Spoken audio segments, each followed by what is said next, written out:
चलिए, सबसे पहले मैं आप लोगों को बताना चाहूंगा डी ब्लॉक बायोमोलिक्यूल्स के बारे में। बायोमोलिक्यूल की सबसे पहली बात कि कार्बोहाइड्रेट्स का जो डेफिनेशन होता है, पॉलीहाइड्रोक्सी ऑप्टिकली एक्टिव। पॉलीहाइड्रोक्सी मतलब बहुत सारे OH, ऑप्टिकली एक्टिव मतलब कायरल कार्बन होते हैं, एल्डोज और कीटोज ये होते हैं। एल्डिहाइड होते तो एल्डोज, कीटोन होते हैं तो कीटोज। 3 कार्बन होते हैं, सबसे छोटा 3 कार्बन का कार्बोहाइड्रेट होता है। अगर 3 कार्बन का एल्डिहाइड होता है तो उसे एल्डोज बोला जाता है। अगर 3 कार्बन का कीटोन होता है तो उसे कीटोज बोला जाता है। इसका मतलब इसको एल्डो ट्रायोज और इसको कीटो ट्रायोज ऐसे करके भी बोल सकते हैं। इसके बाद अगर मैं इसके क्लासिफिकेशन की बात करता हूं, क्लासिफिकेशन में कार्बोहाइड्रेट्स की अगर मैं बात करता हूं तो क्लासिफिकेशन में सबसे पहले टेस्ट के बेसिस पर, जो मीठे हैं शुगर, जो नहीं मीठे हैं नॉन शुगर। दूसरा यूनिट्स के बेसिस पर, यूनिट्स के बेसिस पर मोनोसैकेराइड जिनका फर्दर हाइड्रोलाइसिस नहीं होता, ओलिगोसैकेराइड जो फर्दर हाइड्रोलाइसिस हो सकते हैं फर्दर हाइड्रोलाइसिस, जिनको फर्दर हाइड्रोलाइज करके 2 से लेकर 10 तक सिंपलर यूनिट्स मिलते हैं। इनमें आपको क्या क्या पढ़ना है? इनमें आपको पढ़ना है सुक्रोज। सुक्रोज क्या देता है? सुक्रोज देता है ग्लूकोज और फ्रक्टोज देता है।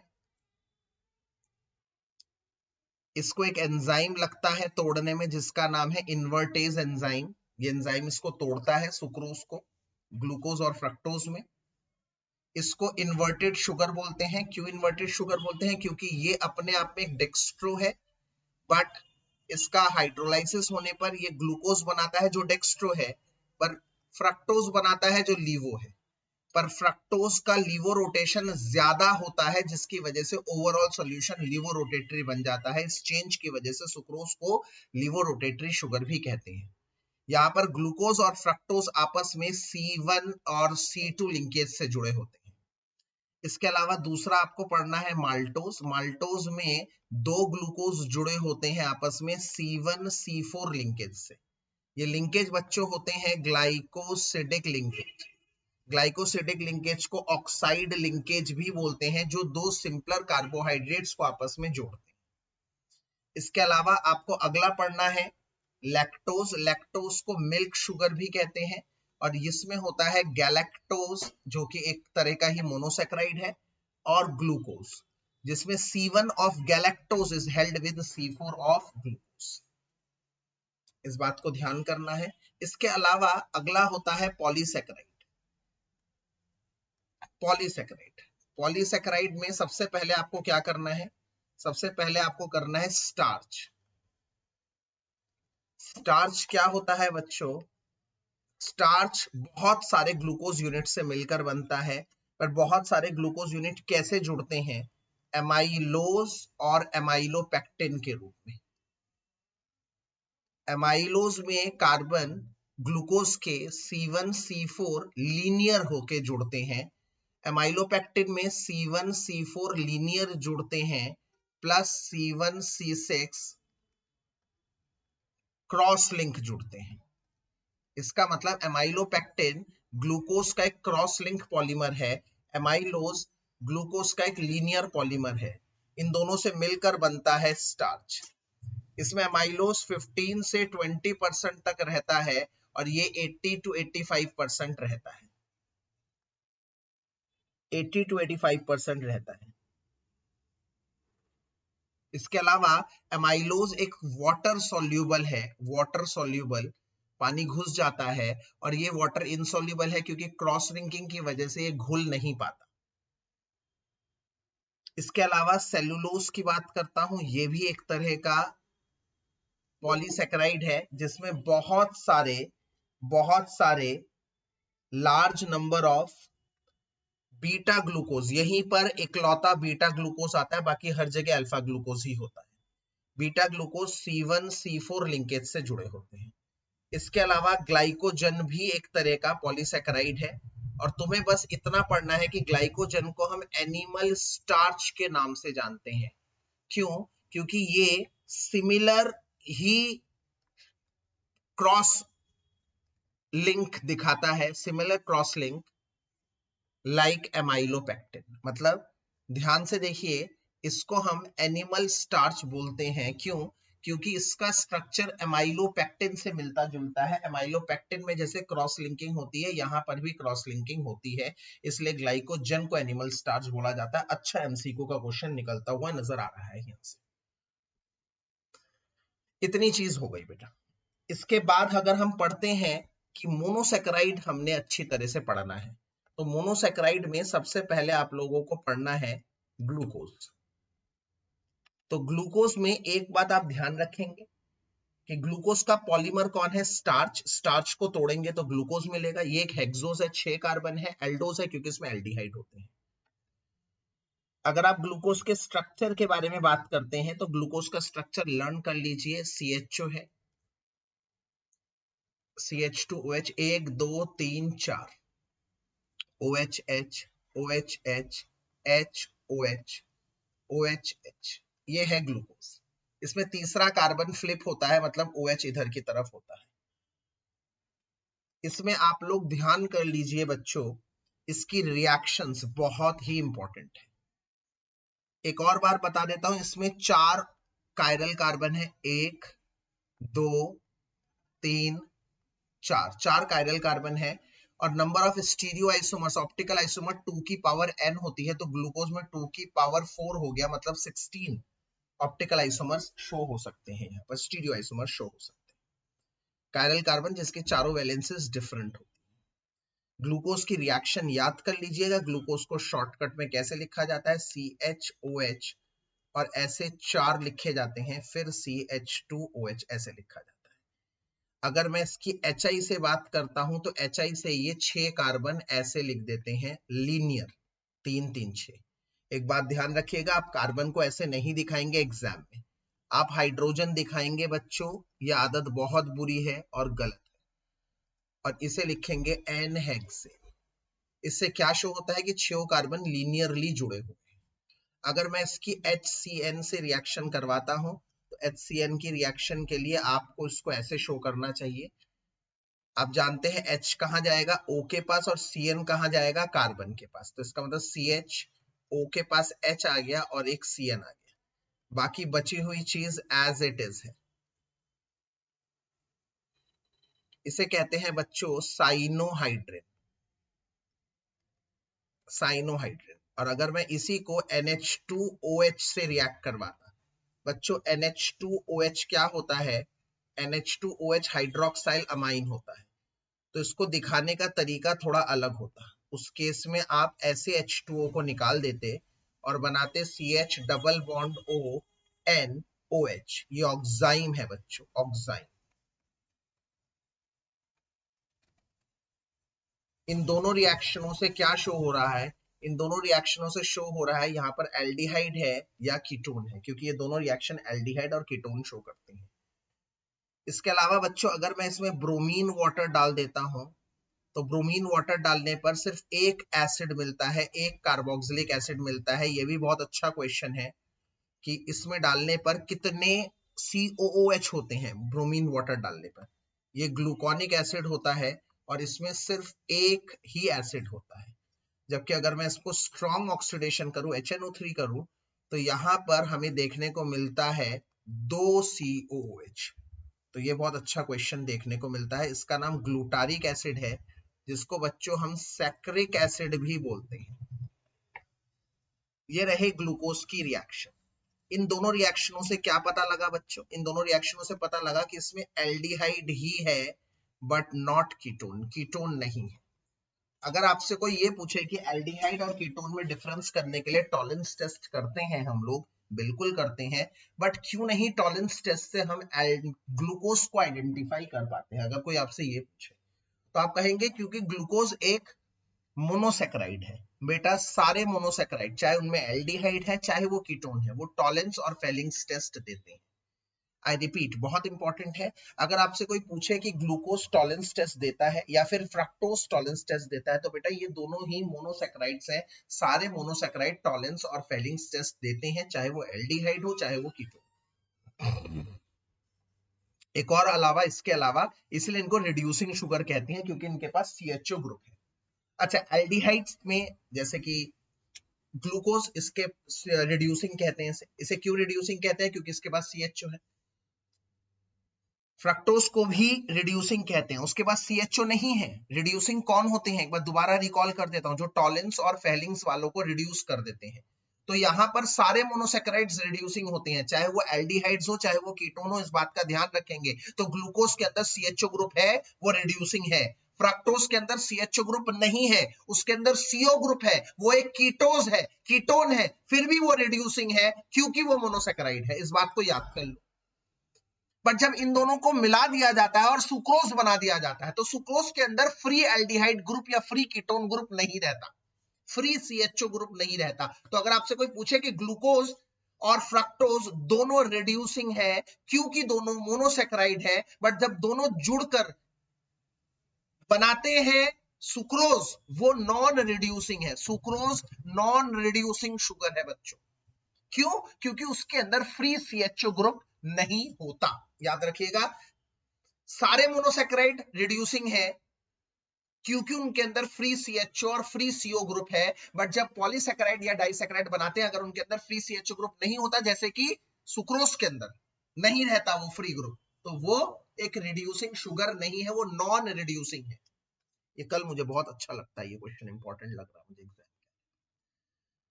आखिरी क्वेश्चन है, आखिरी रिएक्शन है ये, कि अगर मैं इसको पेंटा एसीटेट के साथ रिएक्ट करा दूं, एसिटिक एसिड के साथ रिएक्ट करा दूं, तो ये एसिटिक एसिड है बच्चों, ये H सारे चले जाएंगे। इसका यही काम है, H सारे भेजना। याद करो, एक कंपाउंड है ये, है ना, ये, इसके अंदर अगर मैंने यही कंपाउंड डाला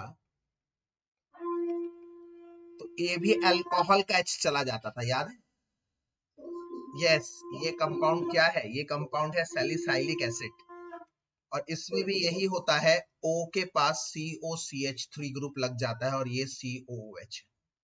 तो इसका काम ही होता है COCH3 ग्रुप का लगाना, CHO CHO COCH3, ऐसे 4 लगेंगे, फिर CH2। इसमें बच्चे थोड़ा सा कंफ्यूज हो जाते हैं, मैंने हमेशा देखा, ये रिएक्शन लिखते वक्त बच्चे हमेशा थोड़ा सा कंफ्यूज हो जाते हैं। CH2O, अरे H जाएंगे ना, H की जगह COCH3 ग्रुप आएगा। इसे पेंटा एसीटेट डेरिवेटिव कहते हैं, जिससे पता लगता है कि इसके अंदर 5 OH ग्रुप है, और इन सभी रिएक्शनों से पता लगता है कि ग्लूकोज का एक ओपन चेन स्ट्रक्चर है। इसके अलावा ग्लूकोज कई मेन रिएक्शन नहीं देता, जैसे 2,4-DNP टेस्ट नहीं देता, शिफ्ट टेस्ट नहीं देता। अगर आपसे पूछा जाए कि ग्लूकोज कौन कौन से टेस्ट नहीं देता, मतलब ग्लूकोज का ओपन स्ट्रक्चर कौन कौन से रिएक्शन नहीं दिखाता, 2,4-DNP टेस्ट नहीं दिखाता, स्किफ्स टेस्ट नहीं दिखाता, सोडियम बाइसल्फाइड टेस्ट, ये 3 अहम है जो नहीं दिखाता। नहीं दिखाता तो क्या होगा भाई? नहीं दिखाता तो क्या होगा? इसलिए इसको साइक्लिक स्ट्रक्चर बना दिया गया है। ऐसा बोला गया है कि उसका एक ग्रुप अपने ही किसी OH के साथ, अपने ही किसी OH के साथ हेमी एसिटाइल बनाता है। एक सेकंड वेट करिए।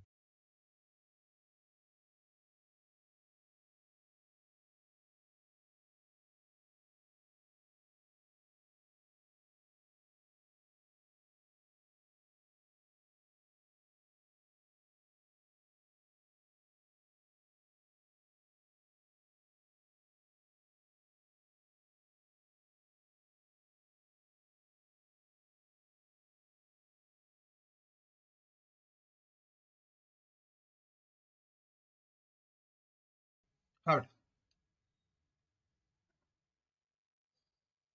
तो मैं क्या कह रहा था कि ये किसी अपने ही एक अल्कोहल के साथ हेमी एसिटाइलेशन करता है। यार ये भी समझ लेना, ये भी बहुत इंपॉर्टेंट वर्ड है, हेमी एसिटाइलेशन वर्ड, ये भी बड़ा इंपॉर्टेंट वर्ड है। क्या होता है इसमें? ये वाला बॉन्ड इधर जाता है, ये H चला जाता है, यहां से H चला जाएगा, यहां से एक नया O के पास ये H चला जाएगा। तो जैसे ही ये H जाएगा तो पॉसिबिलिटी क्या है कि नया OH कहां रहेगा, लेफ्ट साइड या राइट साइड? अगर ये लेफ्ट साइड रहता है इधर, इधर आ जाएगा ये वाला H और ये आपस में जुड़ जाएगा। इसे हम क्या कहते हैं? अल्फा ग्लूकोज कहते हैं। बट अगर मान लो इधर रहता है OH, मान लो उधर रहता है OH और ऐसे जुड़ता है तो ये कहलाता है बीटा ग्लूकोज। ये दो फॉर्म बनते हैं, ये दो फॉर्म बनते हैं जिन दोनों ही डेक्स्ट्रो रोटेटरी हैं, दोनों का डेक्स्ट्रो रोटेशन अलग अलग है, बट ये दोनों एक एंगल पर आकर म्यूचुअल रोटेशन, मतलब अगर तुम बीटा को रखते हो तो वो कुछ फॉर्म अल्फा में कन्वर्ट हो जाएगा, तुम अल्फा को रखते हो कुछ फॉर्म उसका बीटा में कन्वर्ट हो जाएगा, और अराउंड 52.4 डिग्री पर ये आकर रुक जाएंगे। इसे कहते हैं म्यूचुअल रोटेशन। म्यूचुअल रोटेशन का ही शॉर्ट फॉर्म है म्यूटा रोटेशन। म्यूटा रोटेशन के तहत ये आपस में इक्विलिब्रियम अटेन कर लेते हैं। ध्यान रखिए ये जो अल्फा और बीटा फॉर्म है ग्लूकोज की, ये पूरे डिट्टो सेम है, उसमें बस एक अंतर है, OH ग्रुप उसका उधर है, OH ग्रुप इसका इधर है, इसलिए ये कहलाते हैं एनोमर। एनोमर्स कौन होते हैं? जब कार्बोनाइल कार्बन पे डिफरेंस होता है। इसको कई बार एपीमर्स के नाम से भी जाना जाता है, आप कंफ्यूज मत होइए। इनका साइक्लिक स्ट्रक्चर किस बात पर डिपेंड करता है? इसका साइक्लिक स्ट्रक्चर डिपेंड करता है हावर्थ सिंथेसिस पर। हावर्थ सिंथेसिस इसका साइक्लिक स्ट्रक्चर डिफाइन करता है। इसको 90 डिग्री पे घुमाना है, याद करो, इसको ऐसे कर देना है, घुमाना है, मैंने बार बार बोलता हूँ OH H, इस तरह से सारे को बनाना है, इस तरह के सबको बनाना है। नीचे हमेशा H रहेगा और CH2OH हमेशा ऊपर रहेगा, इस बात को आपको ध्यान करना।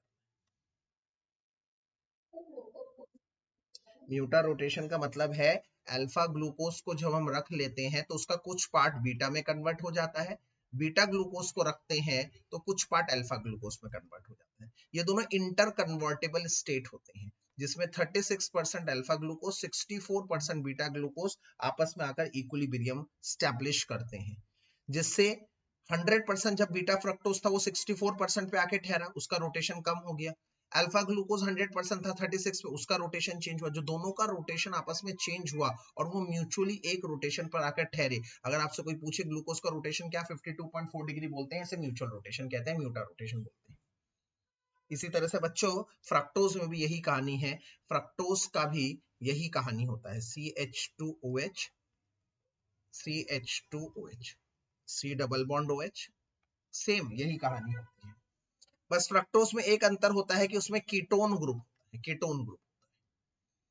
इसमें भी ये कीटोन ग्रुप 5th वाले कार्बन से ही हेमी एसिटाइलेशन करता है, इसे कीटाइलेशन बोलते हैं, और ये इस कंपाउंड पर बेस्ड है। इस कंपाउंड को कहते हैं फ्यूरन, इसीलिए कीटोन को फ्यूरानोज भी कहते हैं। और ये किस स्ट्रक्चर पर है? ये इस स्ट्रक्चर पर है, इसे कहते हैं पायरन। यस, इसलिए इसको पायरानोज भी कहते हैं।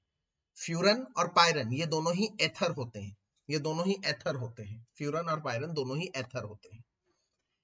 फ्यूरानोस कहलाता है, वो पायरानोस कहलाता है। इसके अलावा एक और बात मुझे बतानी है कि एक सबसे छोटा जो ग्लूकोज होता है वो होता है ये सबसे छोटा ग्लूकोज, मतलब सबसे छोटा कार्बोहाइड्रेट, ये इसका नाम है ग्लिसरॉल्डिहाइड। पर इसके दो एक्टिव फॉर्म्स प्रेजेंट होते हैं। कौन से दो एक्टिव फॉर्म्स? एक जिसमें OH इधर रहता है लेफ्ट की साइड और एक इधर राइट की साइड पर, तो दो होते हैं। तो इसको हम कहते हैं अल्फा ग्लिसरॉल्डिहाइड और इसे कहते हैं बीटा ग्लिसरॉल्डिहाइड। तो जो जो कार्बोहाइड्रेट, ध्यान से सुनिएगा, जो जो मोनोसैकेराइड, जो जो कार्बोहाइड्रेट इस तरह से शो करता है, मतलब उसका ये वाला कार्बन, सेकेंड लास्ट कार्बन, मतलब नीचे वाले कार्बन से ऊपर वाला कार्बन का OH अगर इधर रहता है राइट साइड पर, मतलब वो अल्फा ग्लिसरॉल्डिहाइड के साथ रिलेटिव सिमेट्री शो करता है, तो हम उसे क्या बोलते हैं बेटा? हम उसे बोलते हैं डी फैमिली का मेंबर, डी फैमिली का मेंबर। पर अगर उसका OH लेफ्ट साइड में होता है, हम उसे क्या बोलते हैं बेटा? एल फैमिली का मेंबर, उसे एल फैमिली का मेंबर, एल फैमिली का member, D member, D family का मेंबर और एल फैमिली का मेंबर, इस तरह से हम दो उसको भागों में बांटते हैं। इस बात का ध्यान रखिएगा। सारे के सारे ज्यादातर जो कार्बोहाइड्रेट होते हैं वो डी फैमिली के मेंबर होते हैं नेचुरली। क्यों? क्योंकि उनका OH राइट साइड में होता है। आप चेक कर सकते हैं, ये देखो, इसका भी OH कहाँ था? इधर ही था, याद रखिएगा। इसलिए ग्लूकोज का जो करेक्ट नाम है ना वो है D+ ग्लूकोज। तो जहां पर बताएगा कि डी का मतलब क्या होता है बच्चों, आप कहेंगे relative symmetry with alpha glyceraldehyde. Plus का मतलब क्या होता है, डेक्स्ट्रोरोटेटरी। इसी तरह से फ्रक्टोज का नाम है डी माइनस फ्रक्टोज, जहां पर डी का मतलब क्या होता है, relative symmetry with alpha glyceraldehyde, और माइनस का मतलब होता है लीवो रोटेशन। ये याद करने वाली बात है, ध्यान रखिएगा। इसके अलावा अगला जब मैं प्रोटीन पढ़ाऊंगा तो प्रोटीन में अल्फा अमीनो एसिड होते हैं। अल्फा अमीनो एसिड कौन होते हैं, जिनके अंदर एक H, एक Z, एक COOH और एक NH2 ग्रुप ये होता है, ये अल्फा अमीनो एसिड होते हैं। ये अल्फा कार्बन है, जिस कार्बन पर COOH जुड़ा हुआ है अगर उसी कार्बन पर NH2 है तो अल्फा कार्बन है, अल्फा अमीनो एसिड इसे कहा जाता है। ये अल्फा अमीनो एसिड है। अल्फा अमीनो एसिड भी डी और एल फैमिली में क्लासिफाई होती है, इसे हम एल फैमिली कहते हैं। क्यों, क्योंकि जैसे कार्बोहाइड्रेट्स में OH की पोजीशन को देखा जाता है, वैसे ही अल्फा अमीनो एसिड में NH2 की पोजीशन को देखा जाता है। अगर NH2 की पोजीशन लेफ्ट में है मतलब वो बीटा ग्लिसरॉल्डिहाइड के साथ मैच शो करती है, उसे हम एल फैमिली कहते हैं। तो जैसे मैंने क्या बताया, ज्यादातर कार्बोहाइड्रेट्स डी फैमिली के मेंबर होते हैं क्योंकि उनका सेकेंड लास्ट कार्बन का OH राइट साइड में होता है, वो अल्फा ग्लिसरॉल्डिहाइड के साथ रिलेटिव सिमेट्री शो करता है। उसी तरह से ज्यादातर अल्फा अमीनो एसिड्स को हम एल फैमिली मेंबर कहते हैं। क्यों, क्योंकि उनका NH2 लेफ्ट साइड में होता है जो बीटा ग्लिसरॉल्डिहाइड के साथ रिलेटिव सिमेट्री शो करता है। याद करना, अल्फा अमीनो एसिड के केस में हमें NH2 की पोजीशन को देखना पड़ता है, कार्बोहाइड्रेट्स के केस में हमें OH के पोजीशन को देखना पड़ता है। इसी के साथ हम लोग प्रोटीन्स में एंटर कर चुके हैं बच्चों, प्रोटीन्स में एंटर कर चुके हैं हम लोग इसको कहते हैं प्रोटीन में अल्फा अमीनो एसिड जो सबसे सिंपलर यूनिट होती है प्रोटीन्स की, इसके हम कहते हैं एन टर्मिनल। एन टर्मिनल मतलब नाइट्रोजन वाला टर्मिनल, और इसे हम कहते हैं कार्बन टर्मिनल मतलब कार्बन वाला टर्मिनल। अगर मैं अल्फा अमीनो एसिड की बात करता हूं बेटा, अल्फा अमीनो एसिड लगभग आप लोगों के पास 20 एक अल्फा अमीनो एसिड होते हैं, 20 एक अल्फा अमीनो एसिड होते हैं, इस बात का आप ध्यान रखेंगे। इन 20 अल्फा अमीनो एसिड में बेटा एक अल्फा अमीनो एसिड, बस एक alpha amino acid optically active नहीं होता। वो कौन होता है बेटा, बताएंगे आप लोग कौन होता है?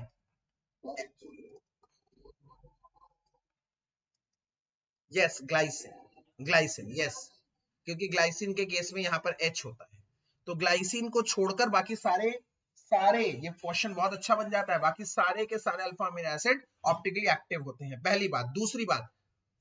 दूसरी बात, Z पर निर्भर करता है कि इसका नेचर कैसा होगा। क्यों, क्योंकि इसमें ऑलरेडी एक बेसिक और ऑलरेडी एक एसिडिक ग्रुप होता है।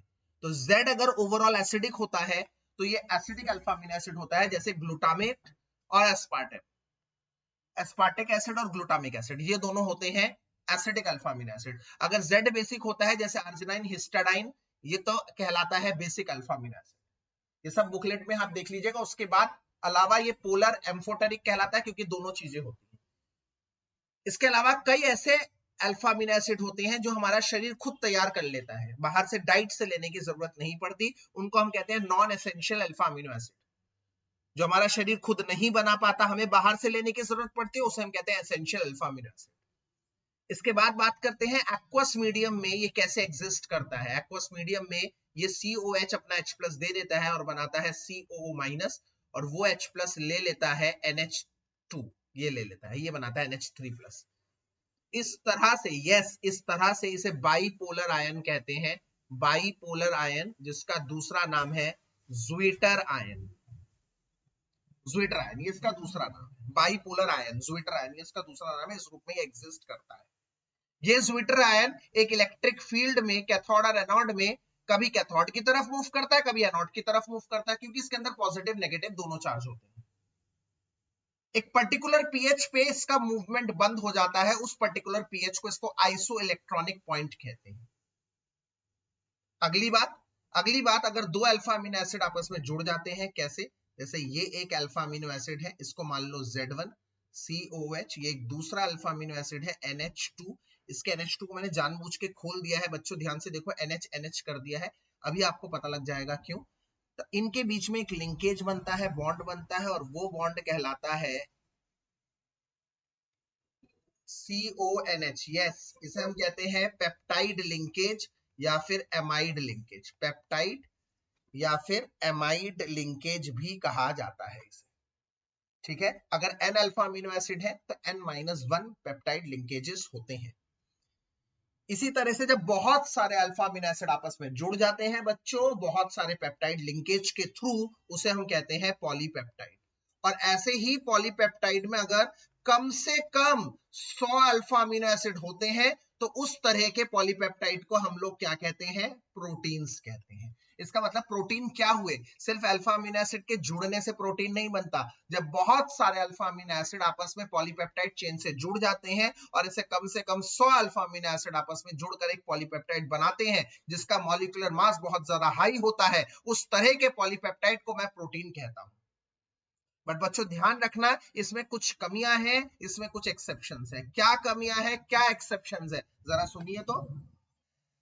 जैसे इंसुलिन, इंसुलिन में कम अल्फा अमीनो एसिड है फिर भी उसको प्रोटीन का दर्जा दिया गया है, इसे आपको लर्न करना है। इसके अलावा मैं आपको बता दूं, ये सारे प्रोटीन बहुत ही टेम्परेचर स्पेसिफिक होते हैं, पीएच स्पेसिफिक होते हैं। टेम्परेचर और पीएच के चेंज हो जाने से ये काम करना बंद कर देते हैं, क्योंकि इनकी अनफोल्डिंग हो जाती है। इनका रियल स्ट्रक्चर इनकी फोल्डिंग होती है। जिस तरह से ये फोल्ड होती है ना, वही इनका रियल ट्रेजर है, वही इनका असली खजाना है। उसी फोल्डिंग में इनके काम करने का ढंग छिपा होता है। तो अगर मैं पीएच या टेम्परेचर ज्यादा चेंज कर दूं तो इनके बीच की अनकॉइलिंग, ये अपने आप को अनकॉइल कर लेते हैं, इनकी जो फोल्डिंग है वो बिगड़ जाती है और ये काम करना बंद कर देते हैं। इसको डीनेचुरेशन कहते हैं। इस प्रोसेस को डीनेचुरेशन, काम करने की प्रवृत्ति खत्म हो जाती है, डीनेचुरेशन। अगर वही पीएच टेम्परेचर वापस ले आओ तो वो प्रोटीन के रीनेचर होने के भी चांसेस होते हैं। रीनेचर मतलब regain of natural ability to do work. अब मैं आप लोगों को बता देता हूं, जैसे हम लोगों को जब बुखार हो जाता है तो हमारा मुंह का टेस्ट नहीं आ पाता, क्योंकि हमारा बॉडी टेम्परेचर बढ़ जाता है। बॉडी टेम्परेचर बढ़ जाने की वजह से प्रोटीन काम करना बंद कर देता है, पेट में डाइजेशन नहीं होता, लूज मोशन लग जाता है। इसलिए डॉक्टर भी किसी भी तरह के एंटीबायोटिक का कोई भी दवाई देने से पहले हमें एसिडिटी की दवाई देता है, क्योंकि उससे क्या हो जाता है, एंजाइम काम करना हमारे शरीर के बंद कर देते हैं बच्चों। अब मैं बताता हूं स्ट्रक्चर ऑफ प्रोटीन, प्रोटीन के स्ट्रक्चर, ये बहुत ही इंपॉर्टेंट है। प्रोटीन के 4 स्ट्रक्चर्स हैं, ध्यान से सुनिएगा मेरी बात को। पहले आता है 1 डिग्री, मतलब प्राइमरी स्ट्रक्चर। ये हमें क्या बताता है? ये बताता है यूनिक सीक्वेंसिंग, जिस सीक्वेंस में अल्फा अमीनो एसिड आपस में जुड़े हुए हैं। जैसे मेरे फोन नंबर में ये सारे अल्फाबेट्स आपस में, सारे नंबर्स यूनिक सीक्वेंस में जुड़े हुए, 9971। अगर मैं 9917 कर दूं, नंबर को चेंज कर दूं, तो या तो वो इनवैलिड नंबर बन जाएगा या तो कोई दूसरा नंबर बन जाएगा, रॉन्ग नंबर बन जाएगा। उसी तरह से बेटा 1 डिग्री प्रोटीन में भी यही होता है। 1 डिग्री प्राइमरी स्ट्रक्चर क्या बताता है? अल्फा अमीनो एसिड की सीक्वेंसिंग, किस हिसाब से वो जुड़े होते हैं, ये बहुत यूनिक होता है। हर प्रोटीन का अपना सीक्वेंसिंग होता है। अगर मैं 2 डिग्री स्ट्रक्चर की बात करता हूं तो 2 डिग्री स्ट्रक्चर क्या बताता है? इसकी एग्जिस्टेंस, ये जो पॉलीपेप्टाइड बन गई ना, इससे जो चेन बन गया, इसकी कैसे एग्जिस्ट कैसे करेगा? Existence of polypeptide. ये पॉलीपेप्टाइड एग्जिस्ट कैसे करेगा? इसके 2 ऑप्शन है, या तो अल्फा हेलिकल है या तो बीटा प्लीटेड है। 2 तरह के ऑप्शंस है। यस, 2 तरह के ऑप्शंस है। जिस तरह के ऑप्शन में 2 डिग्री स्ट्रक्चर रहता है, मतलब 2 डिग्री स्ट्रक्चर अगर आपसे कोई पूछे तो आप सिंपल कहेंगे it is the existence of the polypeptide chain, it occurs in alpha helical और beta pleated, that's it, nothing else. अगर मैं 3 डिग्री स्ट्रक्चर की बात करूं तो 3 डिग्री स्ट्रक्चर मतलब further folding of secondary structure. 2 degree का further folding of 2 degree, 2 degree का फर्दर फोल्डिंग। 2 डिग्री ही मतलब सेकेंडरी है बच्चों, और 3 डिग्री का ही मतलब टर्शरी है। Further folding of 2 degree, further folding भी 2 तरीके से हो सकती है। ये हो सकता है फाइब्रस, यस, ये हो सकता है, और यह हो सकता है ग्लोब्यूलर। यस, हमेशा याद रखिएगा, चाहे फाइब्रस हो चाहे अल्फा हेलिकल हो, ये फाइब्रस में या अल्फा हेलिक्स में, इनके बीच को स्टेबलाइज करने के लिए कुछ बॉन्ड्स होते हैं। चाहे फाइब्रस हो चाहे अल्फा हेलिक्स हो, इन स्ट्रक्चर को स्टेबलाइज करने के लिए कुछ बॉन्ड होते हैं। ये हमेशा से ही कौन से बॉन्ड होते हैं बच्चों?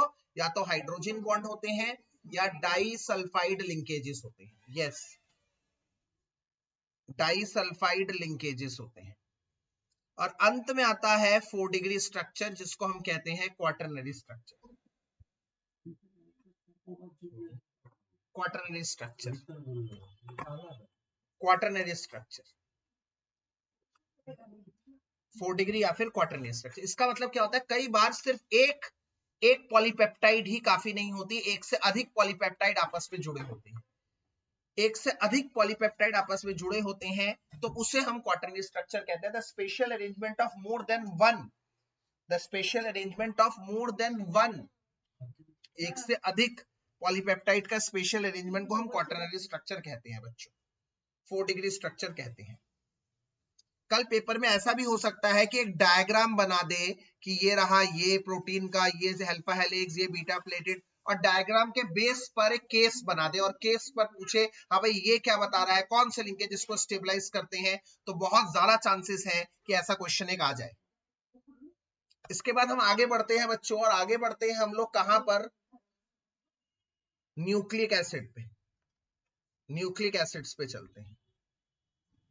अगर मैं बात करता हूं न्यूक्लिक एसिड्स की तो बात ध्यान से सुनिए, न्यूक्लिक एसिड क्या होते हैं, न्यूक्लिक एसिड्स क्या होते हैं इस बात को समझिए।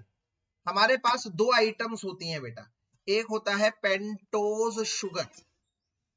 पेंटोज शुगर का मतलब होता है जिसमें 5 कार्बन होते हैं, 5 कार्बन, 5 कार्बन वाला एल्डिहाइड। ये शुगर मतलब 5 कार्बन वाला कार्बोहाइड्रेट। ये दो तरीकों से हो सकता है, राइबोज और डीऑक्सीराइबोज। यस, या तो राइबोज होता है या तो डीऑक्सीराइबोज होता है, याद कर लीजिए। राइबोज है या डीऑक्सीराइबोज है। पेंटोज शुगर मतलब 5 कार्बन वाला शुगर, शुगर मतलब कार्बोहाइड्रेट जो अभी पढ़ रखा है। इसके साथ एक जुड़ जाता है नाइट्रोजीनियस बेस। नाइट्रोजीनियस बेस का मतलब है जिसमें नाइट्रोजन होता है बच्चों। ये नाइट्रोजीनियस बेस बेसिकली दो तरह के होते हैं, या तो होते हैं प्यूरिन्स या तो होते हैं पायरिमिडिन्स। प्यूरिन्स या पायरिमिडिन्स दो तरह के होते हैं। अगर मैं प्यूरिन्स की बात बताऊं, ये फिर से दो तरह के होते हैं। कौन कौन से दो तरह के होते हैं, मैंने क्या वर्ड याद करवाया था, हाँ ये AGUTC, AGUTC, adenine, guanine, uracil, thymine, cytosine. ठीक है, जब एक पेंटोज शुगर और एक नाइट्रोजीनियस बेस आपस में जुड़ जाता है तो क्या बनता है बच्चों, nucleoside. Yes, it is nucleoside. इस न्यूक्लियोसाइड में जब एक फॉस्फेट ग्रुप जुड़ जाता है, अभी मुझसे एक बच्चा ये क्वेश्चन पूछ रहा था सर कि इनमें कौन सा एसिड होता है न्यूक्लिक एसिड में, फॉस्फोरिक एसिड होता है, it comes from phosphoric acid.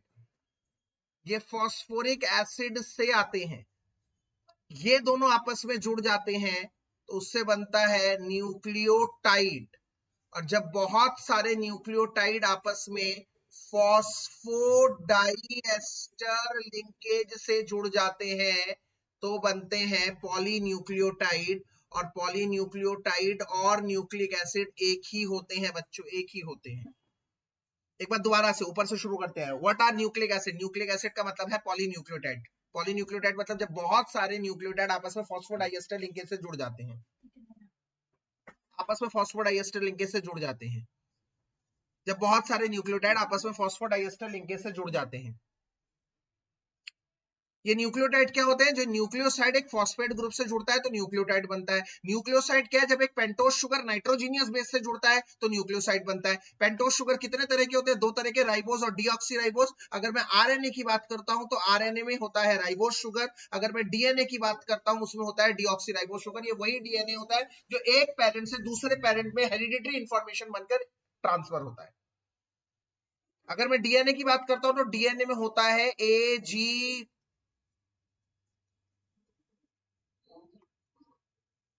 AGCT। और अगर मैं आरएनए बात करता हूं तो आरएनए में थायामीन की जगह होता है uracil. Adenine, guanine, cytosine, thymine, uracil. इसका मतलब बच्चों हमारे सिलेबस में टोटल 3 तरह के लिंकेज आ गए। सबसे पहले ग्लाइकोसाइडिक लिंकेज, जिसको ऑक्साइड लिंकेज भी बोलते हैं, जो कहां पे प्रेजेंट होते हैं, मोनोकार्बोहाइड्रेट, मोनोसैकेराइड्स में, मतलब कार्बोहाइड्रेट में प्रेजेंट होते हैं। दूसरा हमने क्या पढ़ा, peptide linkage. Peptide linkage CONH linkage होते हैं जो अल्फा अमीनो एसिड में प्रेजेंट होते हैं, प्रोटीन्स में प्रेजेंट होते हैं। तीसरा फॉस्फोडाइएस्टर लिंकेज, जो कहां पर प्रेजेंट होते हैं, कहां प्रेजेंट होते हैं, जल्दी बता दो।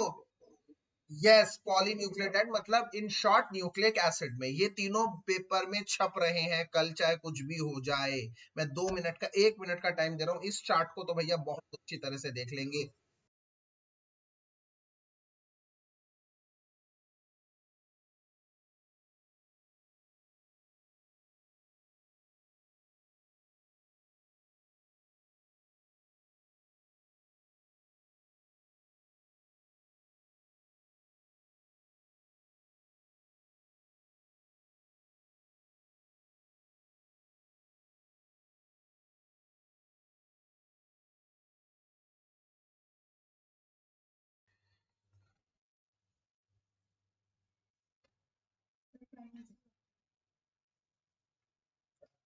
हाँ बेटा, बोलो बोलो बोलो।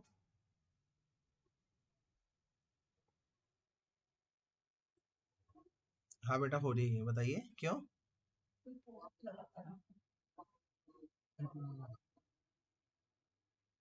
हाँ बिल्कुल भेजूंगा। मेहुल बात कर रहा है क्या? हाँ मेहुल, तू चिंता ना कर बेटा, मैं देख लिया, तू बड़ा लेट ज्वाइन करा है तूने। मैं बता दूंगा तुझे। RNA का फंक्शन कोई नहीं होता, मैसेजेस को ट्रांसपोर्ट करना होता है, प्रोटीन को वो करना होता है, सिंथेसिस में ये सब यूज होते हैं बेसिकली। इनका कोई ऐसा स्पेसिफिक फंक्शन नहीं है। ऐसे क्वेश्चंस नहीं आएंगे, तुम बेफिक्र रहिए। इसमें एक चीज आप लोगों को जो करनी है वो है अटैचमेंट्स, मतलब कौन से कार्बन से क्या जुड़ा होता है। याद है कौन से कार्बन से कौन से जुड़ा होता है? जल्दी बता दो मुझे जरा एक बार, अटैचमेंट्स बता दो, कौन किसको याद है? नहीं नहीं नहीं नहीं नहीं नहीं नहीं। यस यस, शुगर के फर्स्ट कार्बन से कौन जुड़ा होता है? बेस। यस, बेस जुड़ा होता है। और उसके फिफ्थ से कौन जुड़ा होता है? यस, ये याद कर लेना यार, ये बहुत ही इंपॉर्टेंट है, ये बहुत इंपॉर्टेंट है, ये याद कर लेना। इसके अलावा मैं अगर डीएनए की बात करता हूं, इसके बाद अगर मैं डीएनए की बात करता हूं,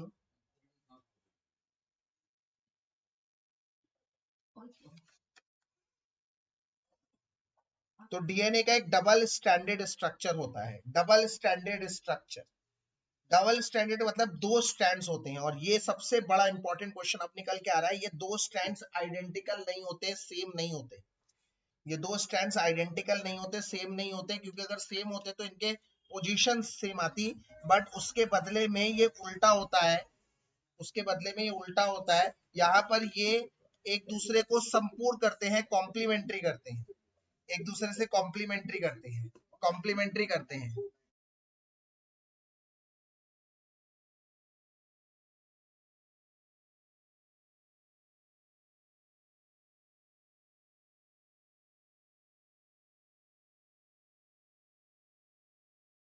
अब देखिए इधर, इसका इसका डबल स्टैंडर्ड स्ट्रक्चर होता है।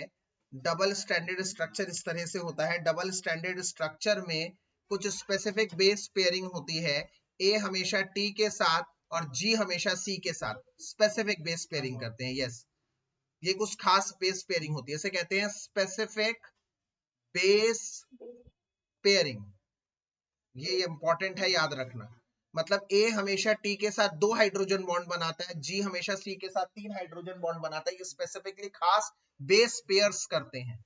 अगर ये सिमिलर होते दोनों स्ट्रैंड्स, तो ए के सामने तो ए होता ना बच्चे, जी के सामने जी होता, ऐसा नहीं है। They are not identical but they are complementary to each other, एक दूसरे को कॉम्प्लीमेंट करते हैं। ये बहुत इंपॉर्टेंट है। इस चैप्टर में 3 डिफरेंस बहुत इंपॉर्टेंट है। एमाइलोज एमाइलोपेक्टिन में एक, डीएनए आरएनए में दूसरा, आरएनए न्यूक्लियोसाइड न्यूक्लियोटाइड में तीसरा, ग्लोब्यूलर प्रोटीन और फाइब्रस प्रोटीन में चौथा। ये बहुत इंपॉर्टेंट है। इसके बाद अगर मैं बात करता हूं वाइटामिन की, तो वाइटामिन 2 तरह के होते हैं। एक होते हैं फैट सोल्यूबल ADEK, और एक होते हैं वाटर सोल्यूबल B कॉम्प्लेक्स और C। ये जो वाटर सोल्यूबल वाइटामिन है, इनको हमारा बॉडी स्टोर नहीं कर पाता। हमारा बॉडी इसको क्यों नहीं स्टोर कर पाता? क्योंकि ये स्वेट, पसीने के थ्रू निकल जाता है, इसलिए हमारा बॉडी इसको स्टोर नहीं कर पाता। टाइम टू टाइम हमारा बॉडी इसको स्टोर नहीं कर पाता, इसलिए हमें इसे इंटेक करने की जरूरत होती है। आप सारे विटामिन जो एनसीईआरटी में है, मैंने कुछ कटवा दिए थे, ग्रुप में डाल दिए थे, उस सारे विटामिन और उनके साइंटिफिक नेम और उनकी डेफिशिएंसी याद करेंगे और उनके सोर्सेस याद करेंगे। सोर्सेस में एक बात याद रखना, milk is almost a complete food. Milk क्यों कंप्लीट फूड है? सारे विटामिन होते हैं एक्सेप्ट विटामिन सी, उसमें विटामिन सी नहीं होता। इसी के साथ खत्म होता है बायोमोलिक्यूल। अब मैं थोड़ा सा 8 चैप्टर की तरफ जाता हूं, डी ब्लॉक की तरफ चलता हूं। डी ब्लॉक की तरफ अगर मैं चलता हूं तो सबसे पहला मेरा सवाल आता है डी ब्लॉक में कि इसमें 3 सीरीज होती हैं पूरी पूरी, और पहला पॉइंट अगर मैं बताना चाहूं तो वो ये है कि कुछ एलिमेंट जैसे कि Zn, Hg और Cd, इनको हम ट्रांजिशन मेटल नहीं बोलते। तो ट्रांजिशन मेटल क्यों नहीं बोलते? व्हाट इज द क्राइटेरिया कि ट्रांजिशन मेटल कहलाने का क्राइटेरिया क्या है? ट्रांजिशन मेटल कहलाने का क्राइटेरिया ये है, they should be you know what, partially filled D in their ground or excited state. They should have partially filled D in their ground or excited state. उन्हें कहते हैं हम लोग, क्या कहते हैं? Transition element. तो Zn, Hg और Cd को ट्रांजिशन एलिमेंट नहीं कहा जाता। इसके अलावा जैसे कॉपर है, Ag है या स्कैंडियम है, इनको हम ट्रांजिशन एलिमेंट कहते हैं क्योंकि कम से कम इनके ग्राउंड स्टेट में तो पार्शियली फिल्ड डी है, इसीलिए ये ट्रांजिशन एलिमेंट कहलाते हैं। पहले सबसे पहले यही चीज है। इसके अलावा अगर आप आगे मुझसे पूछते हैं तो मैं कहता हूं साइज की बातें।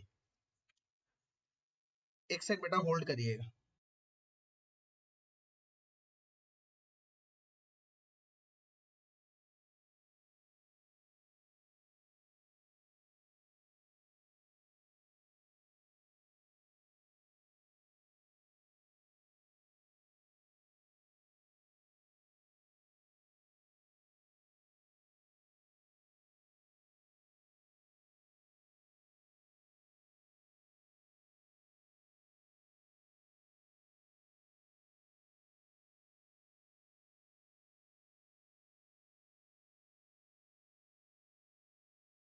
चलिए ठीक है, तो अगर मैं बात करता हूं ट्रांजिशन सीरीज की तो जरूर याद कर लीजिएगा। पहला ट्रांजिशन सीरीज स्कैंडियम से लेकर जिंक तक है, दूसरा येट्रियम से लेकर, याद है ना वो सारा एक बार, scandium, titanium, vanadium, yes vanadium, chromium, manganese, iron, cobalt, nickel, copper, zinc. उसके बाद क्या था? यारी जरा निभाना, मौत तक, रू रोकनी पड़े अगर, कूद जाना। उसके बाद क्या था?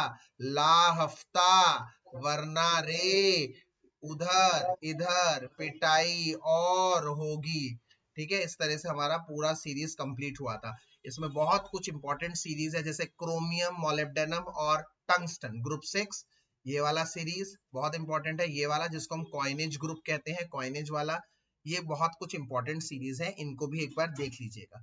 जनरल ट्रेंड की बात करूं, मेटालिक कैरेक्टर की बात करूं, बहुत अच्छे मेटल्स हैं सारे के सारे, high definition, high density metals हैं, good conductor, heat and electricity के हैं। इनमें बहुत अच्छी आपस में बॉन्डिंग होती है, ये बहुत इंपॉर्टेंट है। इनमें मेटल मेटल बॉन्डिंग जो होती है, मैंने क्या शब्द याद करवाया था? Frequent metal metal bonding. और ये फ्रीक्वेंट मेटल मेटल बॉन्डिंग क्यों होती है? ड्यू टू द, जल्दी बता दो, involvement of ns electron along with n-1d electron. Yes, क्योंकि इनकी जनरल कॉन्फ़िगरेशन ns n-1d होती है।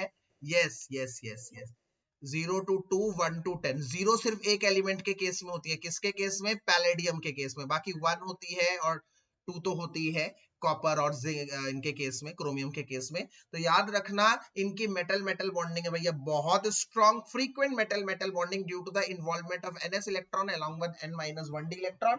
n-1d के इलेक्ट्रॉन तो बॉन्ड करते ही करते हैं, उनके साथ ऐसे ns इलेक्ट्रॉन का भी पार्टिसिपेशन रहता है। n-1d इलेक्ट्रॉन कौन सा बॉन्डिंग करते हैं? कोवेलेंट बॉन्डिंग करते हैं।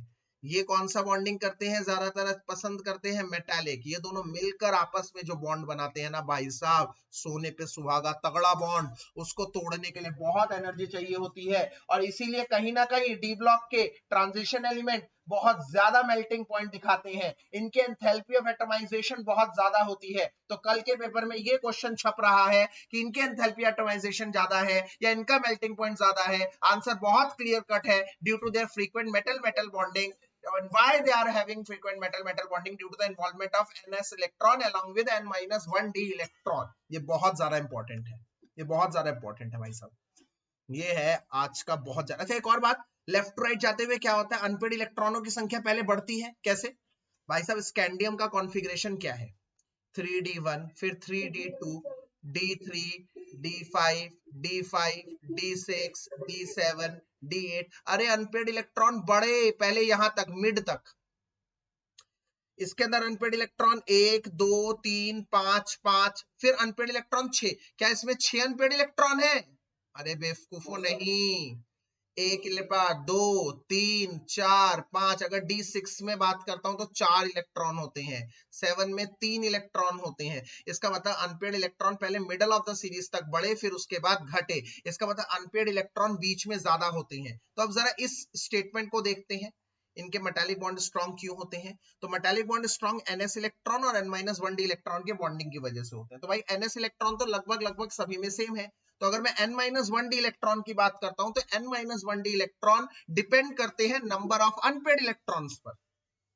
n-1d इलेक्ट्रॉन डिपेंड करते हैं नंबर ऑफ अनपेड इलेक्ट्रॉन पर, क्योंकि number of unpaired electron middle of the series ज्यादा पाए जाते हैं, मिडल ऑफ द सीरीज में ज्यादा पाए जाते हैं। इसीलिए मेल्टिंग पॉइंट हो चाहे एंथैल्पी ऑफ एटमाइजेशन हो, पहले लेफ्ट टू राइट जाते हुए बढ़ते हैं, बढ़ते बढ़ते मिडल ऑफ द सीरीज तक रहते हैं। और उसके बाद मिडल ऑफ द सीरीज के बाद जिसमें सबसे ज्यादा अनपेड इलेक्ट्रॉन होता है, उसके बाद पेयरिंग ऑफ इलेक्ट्रॉन के साथ ये घटते हैं, जिसकी वजह से इनका मेल्टिंग पॉइंट या एंथैल्पी ऑफ एटमाइजेशन दोनों घटता है। क्या मेरी बात समझ में आ रही है? इसके बाद इनके साइज की बात अगर मैं करता हूं बच्चों, साइज की बात, ये भी बड़ा इंपॉर्टेंट है। ग्राफ आ जाएगा साइज का, साइज ऐसे होता है, साइज ऐसे होता है किसी भी सीरीज का। पहले घटा साइज, कहां से, स्कैंडियम से लेकर मिडल ऑफ द सीरीज तक, क्रोमियम तक या मैग्नीज तक। उसके बाद लास्ट तक ऑलमोस्ट कॉपर तक सेम रहा, फिर उसके बाद बड़ा आखिर में जिंक। पहले फेज का घटना क्यों होता है? न्यूक्लियर चार्ज की वजह से, क्योंकि न्यूक्लियर चार्ज बढ़ता है, इंक्रीज होता है। बीच में साइज ऑलमोस्ट सेम क्यों रहा? क्योंकि न्यूक्लियर चार्ज को अपोज करता है। कौन, जल्दी से बता दो, कौन अपोज करता है? शील्डिंग इफेक्ट है यार, क्या बात कर रहे हो। हाँ, shielding effect. Nuclear charge will be equal to shielding effect. Nuclear charge will be equal to shielding effect. Shielding effect due to the D electron, और लास्ट में इंक्रीज होता है due to electron repulsion. Yes, due to electron repulsion there will be slight increase. अगर मैं बात करता हूं अगले, ये तो 3D सीरीज है, अगर मैं बात करता हूं 4D सीरीज की, तो साइज उनका भी ऐसा ही होता है। अगर 5D सीरीज की बात करता हूं तो 5D सीरीज का क्लोज कॉल होता है। 4D और 5D एकदम क्लोज रहते हैं। ऐसा क्लोज क्यों है यार? यस, ऐसा क्लोज है सिर्फ लेंथेनाइट कॉन्ट्रैक्शन की वजह से। वेरी गुड अर्पित, लेंथेनाइट कॉन्ट्रैक्शन की वजह से ऐसा होता है। ऐसा होता है लेंथेनाइट कॉन्ट्रैक्शन की वजह से। अगर मैं डेंसिटी की बात करता हूं तो डेंसिटी बहुत हाई होती है। डेंसिटी लेफ्ट टू राइट जाते हुए इंक्रीज करती है, इंक्रीज, नीचे जाते हुए भी इंक्रीज करती है। अगर मैं बात करता हूं आयनाइजेशन एंथैल्पी, इनकी आयनाइजेशन एंथैल्पी अब्रप्ट रहती है, ज्यादा कुछ ढंग नहीं है आयनाइजेशन एंथैल्पी में कुछ क्वेश्चन बनने वाला। एक क्वेश्चन ये जरूर बन जाएगा कि अगर मैं बात करता हूं Mn की +3 और क्रोमियम के +2 की, इन दोनों की बात करता हूं, तो Mn का वैसे जनरल कॉन्फ़िगरेशन क्या होता है? 3d5 4s2। यस, तो अगर मैं 3 बनाऊं, +3 मतलब 3 इलेक्ट्रॉन निकाल दूं, तो 2 के चले जाएंगे और यहां से एक चला जाएगा, तो ये क्या बन जाएगा? 3d4। यस, अगर मैं क्रोमियम की बात करता हूं तो chromium is what? 3d5 4s1। इसके 2 इलेक्ट्रॉन निकाल दूं तो इट इज ऑल्सो 3d4। दोनों 3d4 है यार, ये तो टाई हो गया मैच, दोनों 3d4 है। दोनों 3d4 है, इसके बावजूद दोनों का नेचर अलग अलग है। समझ लो मेरी बात। Mn चाहता है इलेक्ट्रॉन गेन करना और 3d5 बनना। रीजन क्लियर है, हाफ फिल्ड स्टेबिलिटी। अब जब इलेक्ट्रॉन गेन करेगा, अपना रिडक्शन करेगा, तो कैसा नेचर होगा, याद रखो कैसा नेचर होगा, oxidising nature. Yes, oxidising nature. बल्कि क्रोमियम इलेक्ट्रॉन गेन करना नहीं चाहता, बीइंग मेटल ये चाहता है इलेक्ट्रॉन दे देना। जब ये इलेक्ट्रॉन दे देगा तो ये बन जाएगा 3d3। तुम कहोगे इलेक्ट्रॉन देके 3d3 बन जाएगा, ये क्या बन गया सर? यस, अगर मैं यस माय डियर यस, अगर मैं बात करता हूं 3d3 की, तो 3d3 is T2G half filled stable. Digant तो very good, half filled stability. तो यहां पर इसने इलेक्ट्रॉन लूज किया, मतलब इसका हुआ ऑक्सीडेशन, और ऑक्सीडेशन का मतलब ये हुआ रिड्यूसिंग नेचर। रिड्यूसिंग नेचर हुआ, इसका हुआ रिड्यूसिंग नेचर। ये एक बहुत अच्छा यहां पर मुझे क्वेश्चन बनता हुआ नजर आ रहा है। इसके बाद यार पोटेंशियल का एक क्वेश्चन आएगा, वो तुम लोग हमेशा कंफ्यूज हो जाओगे। क्यों कंफ्यूज होते हो मुझे समझ में नहीं आता है। अभी रिडक्शन पोटेंशियल मैंने पढ़वाया तुम लोगों को, तो अगर मान लो मैं ये कह रहा हूं कल को मैं ये कह रहा हूं कि कोई भी पोटेंशियल सपोज करो Zn2 प्लस स्लैश Zn, ऐसा हमेशा आरपी होगा, मैंने बताया है। ये मतलब ये होता है, उल्टा देखना होता है। Zn2 प्लस बना है, तो जितना ज्यादा नेगेटिव होगा उतना ज्यादा स्टेबल होगा। ये मैं बहुत बार आप लोगों को बता चुका हूँ। जितना ज्यादा नेगेटिव आरपी, कल ही मैंने इलेक्ट्रोकेमिस्ट्री का वन शॉट दिया था, वहां पर जाकर प्लीज इसको देखिएगा जरूर। जितना ज्यादा नेगेटिव होगा आरपी, उतना ज्यादा स्टेबलाइजेशन होगा। इसका मतलब मैं इधर बड़े क्लियर शब्दों में लिख रहा हूं, बस यही है अंतिम शब्द मेरे इसको लेकर, रिडक्शन पोटेंशियल को। Greater the negative RP means greater the stability of that OS, मतलब E M N plus slash M है, और इसकी वैल्यू अगर नेगेटिव है तो ये वाली चीज Mn प्लस बड़ा स्टेबल है। बट अगर ये लेस नेगेटिव है, इसका मतलब Mn प्लस अनस्टेबल है। ये पॉजिटिव है, इसका मतलब Mn प्लस स्टेबल ही नहीं है। जैसे मैं कुछ एग्जांपल देता हूं, E not Zn2 plus slash Zn, E not Cu2 plus slash Cu। हम सब जानते हैं, हमें बस कुछ नहीं देखना, हमें ये देखना है क्या ये स्टेबल है Zn2 प्लस। हाँ, क्योंकि Zn क्या होता है, Zn होता है 3d10 4s2। Zn2 प्लस का मतलब 2 इलेक्ट्रॉन चले गए, it will become 3d10 stable. तो स्टेबल इसका मतलब ये वैल्यू नेगेटिव हुई। Cu2 plus is what 3d9 unstable, इसका मतलब ये वाली वैल्यू हुई पॉजिटिव। तो इसका मतलब सर ऐसे क्वेश्चन अगर हम टेबल बना के दे दे जिसमें बड़े सारे वैल्यूज होंगे, कोई आरपी बोल रहा होगा नेगेटिव सबकी वैल्यू शेयर करेगा, और उनमें से बड़े सारे क्वेश्चन पूछेगा, तो आप इन क्वेश्चन का बड़े सिंपल सवाब से आंसर देंगे। जिसका नेगेटिव ज्यादा, इसका मतलब वो ऑक्सीडेशन स्टेट में उसकी स्टेबिलिटी ज्यादा। अगर मैं ग्रुप 1 में बात करूं, ट्रांजिशन सीरीज 1 में बात करूं, तो सभी ट्रांजिशन सीरीज में नेगेटिव वैल्यू है M2 प्लस का। E M2 plus slash M का सभी का नेगेटिव है एक्सेप्ट कॉपर, मतलब सभी 2 प्लस में स्टेबल है, क्योंकि सभी के इलेक्ट्रॉन 2 से जा रहे हैं, एक्सेप्ट किसको छोड़कर कॉपर का ही प्लस में है, क्योंकि कॉपर के हाइड्रेशन एंथैल्पी उसको ओवरकम नहीं कर पाती। आप यही लिखेंगे पेपर में, हाइड्रेशन एंथैल्पी ओवरकम नहीं कर पाती। क्या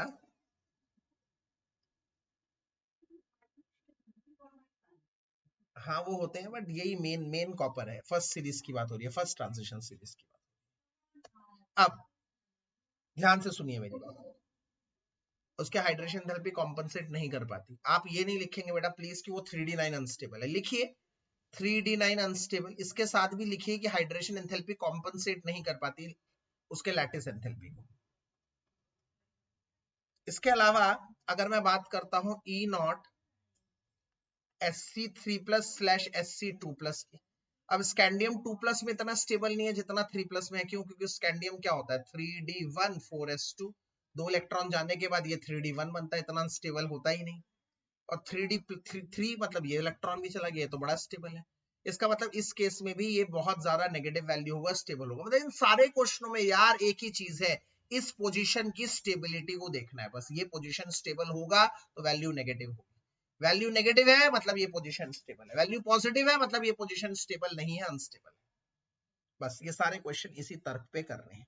इसके अलावा मैं कॉपर की एक और बात बता दूं कि कॉपर इकलौता है जो पानी के अंदर एक स्पॉन्टेनियस डिस्प्रपोर्शनेशन रिएक्शन शो करता है। मतलब कॉपर प्लस को पानी में डालते हो तो कॉपर प्लस तुरंत Cu2 प्लस बन जाता है पानी में डालकर, और Cu एक डिस्प्रपोर्शनेशन रिएक्शन है, ध्यान करिए। डिस्प्रपोर्शनेशन का मतलब इसमें एक जगह हुआ ऑक्सीडेशन, इसमें एक जगह हुआ रिडक्शन। याद कर लो बच्चों, दोबारा बता रहा हूं, Cu प्लस आप समझेंगे 3D10 है, स्टेबल है, तो ये पानी में स्पॉन्टेनियसली 3D9 क्यों बन रहा है? Which of the following statement is correct में आप इसे गलत बोल देंगे? नहीं, पानी के अंदर ये होता है, पानी के अंदर 3D9 बन जाता है क्योंकि पानी के अंदर की स्टेबिलिटी डिपेंड करती है चार्ज पर। जितना चार्ज ज्यादा उतनी स्टेबिलिटी, इसका मतलब Cu प्लस और Cu2 प्लस में Cu2 प्लस की स्टेबिलिटी ज्यादा है। Cu2 प्लस की स्टेबिलिटी ज्यादा है क्योंकि Cu2 प्लस की हाइड्रेशन एंथैल्पी ज्यादा है यहाँ पर। Cu2 प्लस की हाइड्रेशन एंथैल्पी यहाँ पर ज्यादा है। क्यों ज्यादा है Cu2 प्लस की हाइड्रेशन एंथैल्पी? क्योंकि उसका चार्ज, मैग्नीट्यूड ऑफ चार्ज ज्यादा। इसके अलावा मैं ऑक्सीडेशन स्टेट की बात करता हूं। ऑक्सीडेशन स्टेट में तो भाई साहब बहुत सारी चीजें हैं, ध्यान से सुनिएगा मेरी बात। ऑक्सीडेशन स्टेट में पहली बात, जो पहले एलिमेंट होते हैं जैसे scandium, titanium, vanadium, chromium, manganese, Fe, cobalt, nickel, copper, zinc, तो ये वाले एलिमेंट और ये वाले एलिमेंट वेरिएबल ऑक्सीडेशन स्टेट नहीं दिखा पाते, वेरिएशन ऑक्सीडेशन स्टेट में नहीं दिखा पाते। बीच वाले एलिमेंट में वेरिएबिलिटी बढ़ती है फिर घटती है। इसका मतलब ये वेरिएशन इन ऑक्सीडेशन डिपेंड करता है अनपेड इलेक्ट्रॉन पर। दोबारा सुनिए मेरी बात, पहला और आखिरी एलिमेंट वेरिएबल ऑक्सीडेशन स्टेट नहीं दिखाता।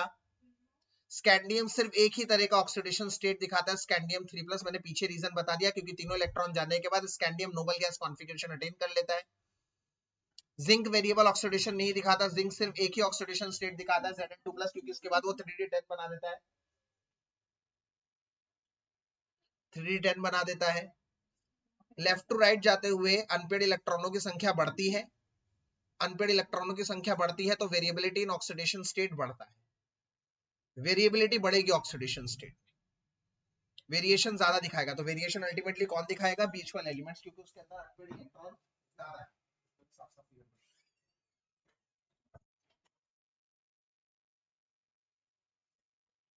ये एक बात। दूसरी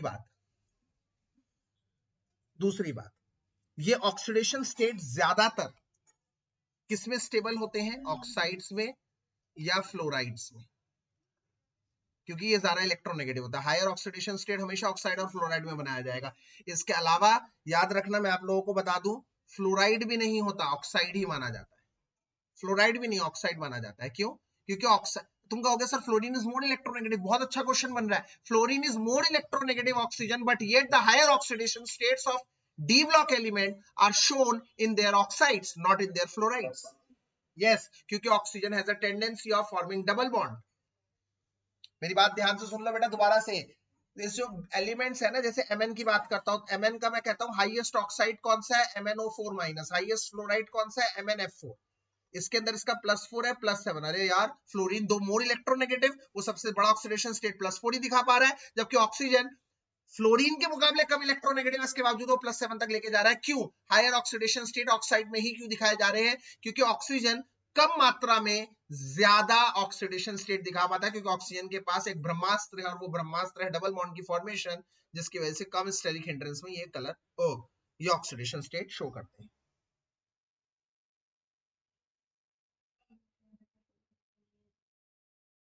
समझ में आ रही है मेरी बात? अगर मैं lower oxidation, lowest oxidation state की बात करता हूं तो NS इलेक्ट्रॉन, सिर्फ S के इलेक्ट्रॉन पार्टिसिपेट करेंगे, और हाईएस्ट की बात करता हूं तो NS + N-1d इलेक्ट्रॉन पार्टिसिपेट करेंगे। NS और N-1 दोनों के इलेक्ट्रॉन पार्टिसिपेट करते हैं। इसके अलावा मैं ग्रुप 6 की एक बड़ी अच्छी बात बताता हूं, मैंने अभी बताया था, क्रोमियम है, फिर मोलिब्डेनम है, फिर टंगस्टन है। ट्रांजिशन एलिमेंट और नॉन ट्रांजिशन एलिमेंट में अगर डिफरेंस आ जाए तो ये पॉइंट बहुत ज्यादा अच्छी तरह से बोलना कि ट्रांजिशन एलिमेंट में नीचे जाते हुए हायर ऑक्सीडेशन स्टेट की स्टेबिलिटी बढ़ती है।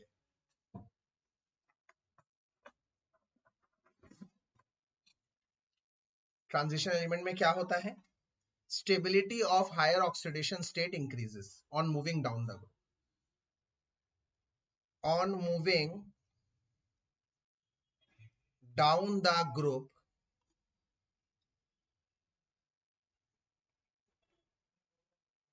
the stability of higher oxidation state increases. On moving down the group, the stability of higher oxidation state increases in transition element. On moving down the group, the stability of higher oxidation state decreases in non-transition element like P block,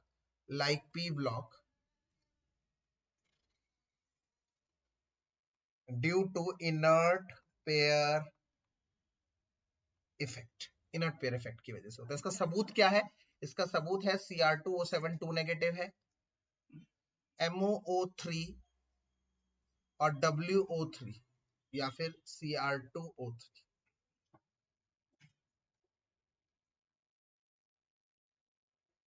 CrO3 इनमें +6 तीनों में है. नीचे जाते हुए stability बढ़ रही है, इसका मतलब ये सबसे स्टेबल है. ये स्टेबल है, इसका मतलब +6 चेंज नहीं करना चाहता.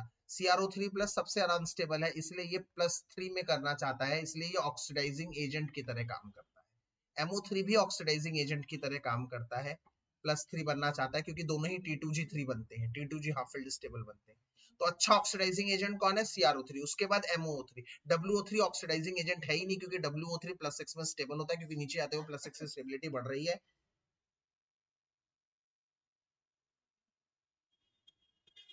ये बहुत एक इंपॉर्टेंट पॉइंट. ये जीरो वैलेंट कंपाउंड भी बनाते हैं. कल मैंने जैसे बताया कार्बोनाइल्स के अंदर जीरो वैलेंट मतलब इसमें इसका ऑक्सीडेशन स्टेट क्या है? 0. ये खास बात है इनके अंदर, ये और कोई नहीं बता पाता. इसके अलावा कलर की बात करता हूं तो कलर मैंने कल बताया DD ट्रांजिशन. DD ट्रांजिशन की वजह से कलर शो होता है. अनपेड इलेक्ट्रॉन होना चाहिए. अगर मैं कल आपको बताऊं Cr3+ और Cu+, इनमें से कौन सा कलर है, तो आप कहेंगे ये कलर है, क्योंकि इसके पास अनपेड इलेक्ट्रॉन है, इसके पास अनपेड इलेक्ट्रॉन नहीं है. तो अनपेड इलेक्ट्रॉन होना इज अ क्राइटेरिया. जिसके पास अनपेड इलेक्ट्रॉन है वो कलर शो करेगा. अनपेड इलेक्ट्रॉन होना is the criteria for exhibiting colour. And what is the phenomena during which the colour is shown? It is the DD transition. So basically अगर मैं आपसे पूछूं 4-5 salt दे दिए या 4-5 सॉल्ट दे दिए MCQ और पूछ रहा हूं बेटा इनमें से बताओ, नहीं हो रहा तो छोड़ो अगला करो, इनमें से बताओ कि कौन सा कलर्ड है, तो आप बड़े उससे बता देंगे हाँ भाई कलर्ड वही है जिसके अंदर अनपेड इलेक्ट्रॉन है. और वो कलर्ड क्यों है अगर ये पूछे तो वो DD ट्रांजिशन की वजह से कलर्ड में है. यस.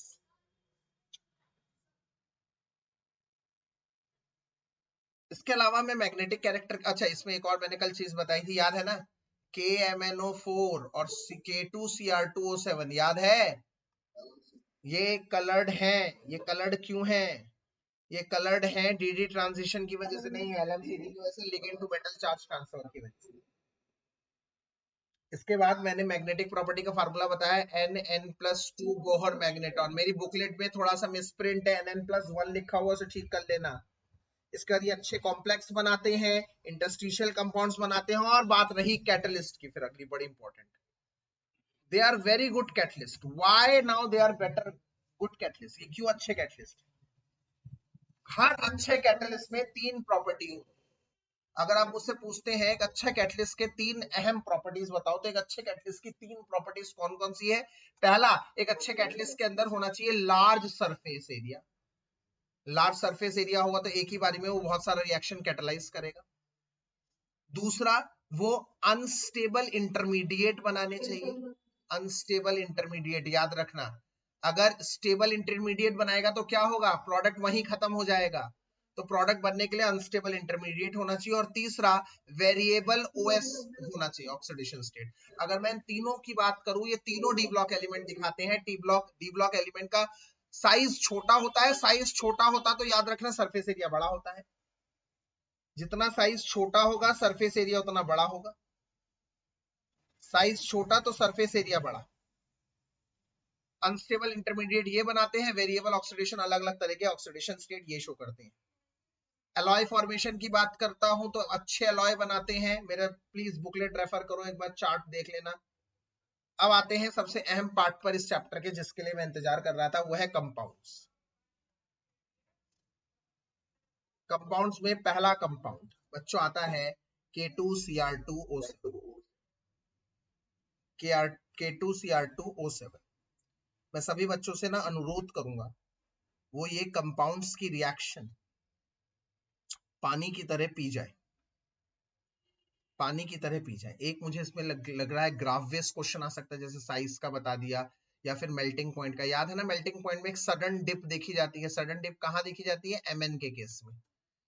एमएन का हम एक्सपेक्ट कर रहे होते हैं, सब ध्यान से सुन लो। एमएन का एक्सपेक्ट कर रहे हो तो मेल्टिंग पॉइंट सबसे ज्यादा होगा, क्योंकि उसके अंदर सबसे ज्यादा अनपेड इलेक्ट्रॉन है। तो ऐसा नहीं होता, वो एक्सेप्शन होता है, उसका टिपिकल स्ट्रक्चर होता है, याद कर लो, जिसकी वजह से उसका मेल्टिंग पॉइंट ज्यादा नहीं होता, कम होता है, छोटा सा डिप दिखाता है। ऐसे क्वेश्चन पूछे जा सकते हैं। तो कंपाउंड्स में अगर मैं बात करता हूं तो पहला कंपाउंड भाई साहब मेरे लिए रहेगा K2Cr2O7, पोटेशियम डाइक्रोमेट। ध्यान से सुनना, ये कैसे बनता है? क्रोमाइट ओर से। ये तो पेपर में कल छपी गया है। क्रोमाइट ओर क्या है? FeOCr2O3 मिक्स्ड ओर है ये, मिक्स्ड ओर। पहला स्टेप क्या है प्रिपरेशन का? याद है ना सबको? यस, 3 स्टेप है इसमें, लर्न देम, लर्न देम।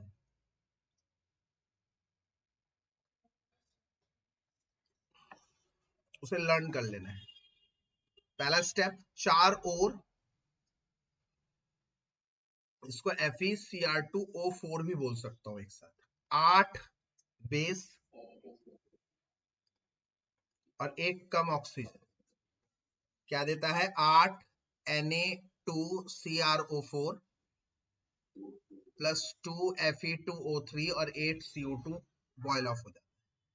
याद रखना, पहले स्टेप में क्रोमाइट से चेंज हुआ क्रोमेट, फिर इसमें से 2 Na2CrO4 ले लो, इसमें H2SO4 डाल दो। यस, तो एक Na2SO4 बना देगा और एक बना देगा Na2Cr2O7, और ये बन जाता है डाइक्रोमेट। दूसरे स्टेप में क्रोमेट बन गया डाइक्रोमेट।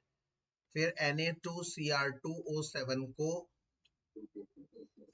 2 KCl में डाल देंगे तो बन जाएगा K2Cr2O7 प्लस 2 NaCl। याद रखना, अगर आपसे कोई पूछे कि Na2Cr2O7 को क्यों बदलते हैं, या फिर K2Cr2O7 अच्छा ऑक्सीडाइजिंग एजेंट है, Na2Cr2O7 का क्यों नहीं यूज करते? इसलिए यूज करते क्योंकि हाइग्रोस्कोपिक है। ये क्या होता है भाई? हाइग्रोस्कोपिक मतलब ये वाटर को एब्जॉर्ब कर लेता है,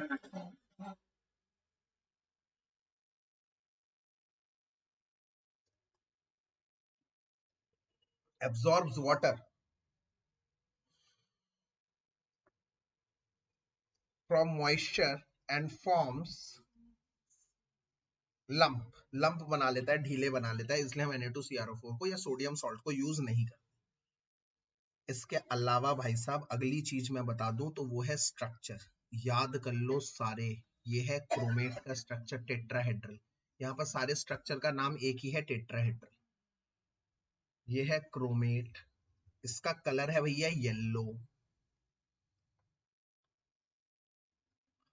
डाइक्रोमेट की बात करूं तो 2 क्रोमेट को मिला दो,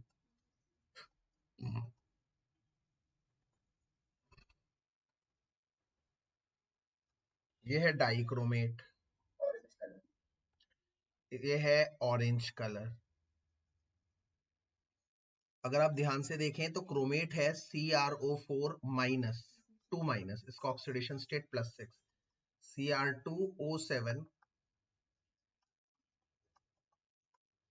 2 माइनस +6, ऑक्सीडेशन स्टेट सेम है क्रोमेट और डाइक्रोमेट।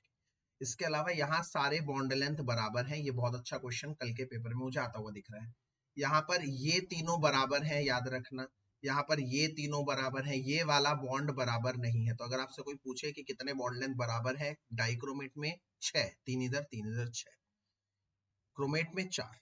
ये बहुत अच्छा MCQ का क्वेश्चन बन रहा है, आपको याद करने की जरूरत नहीं है।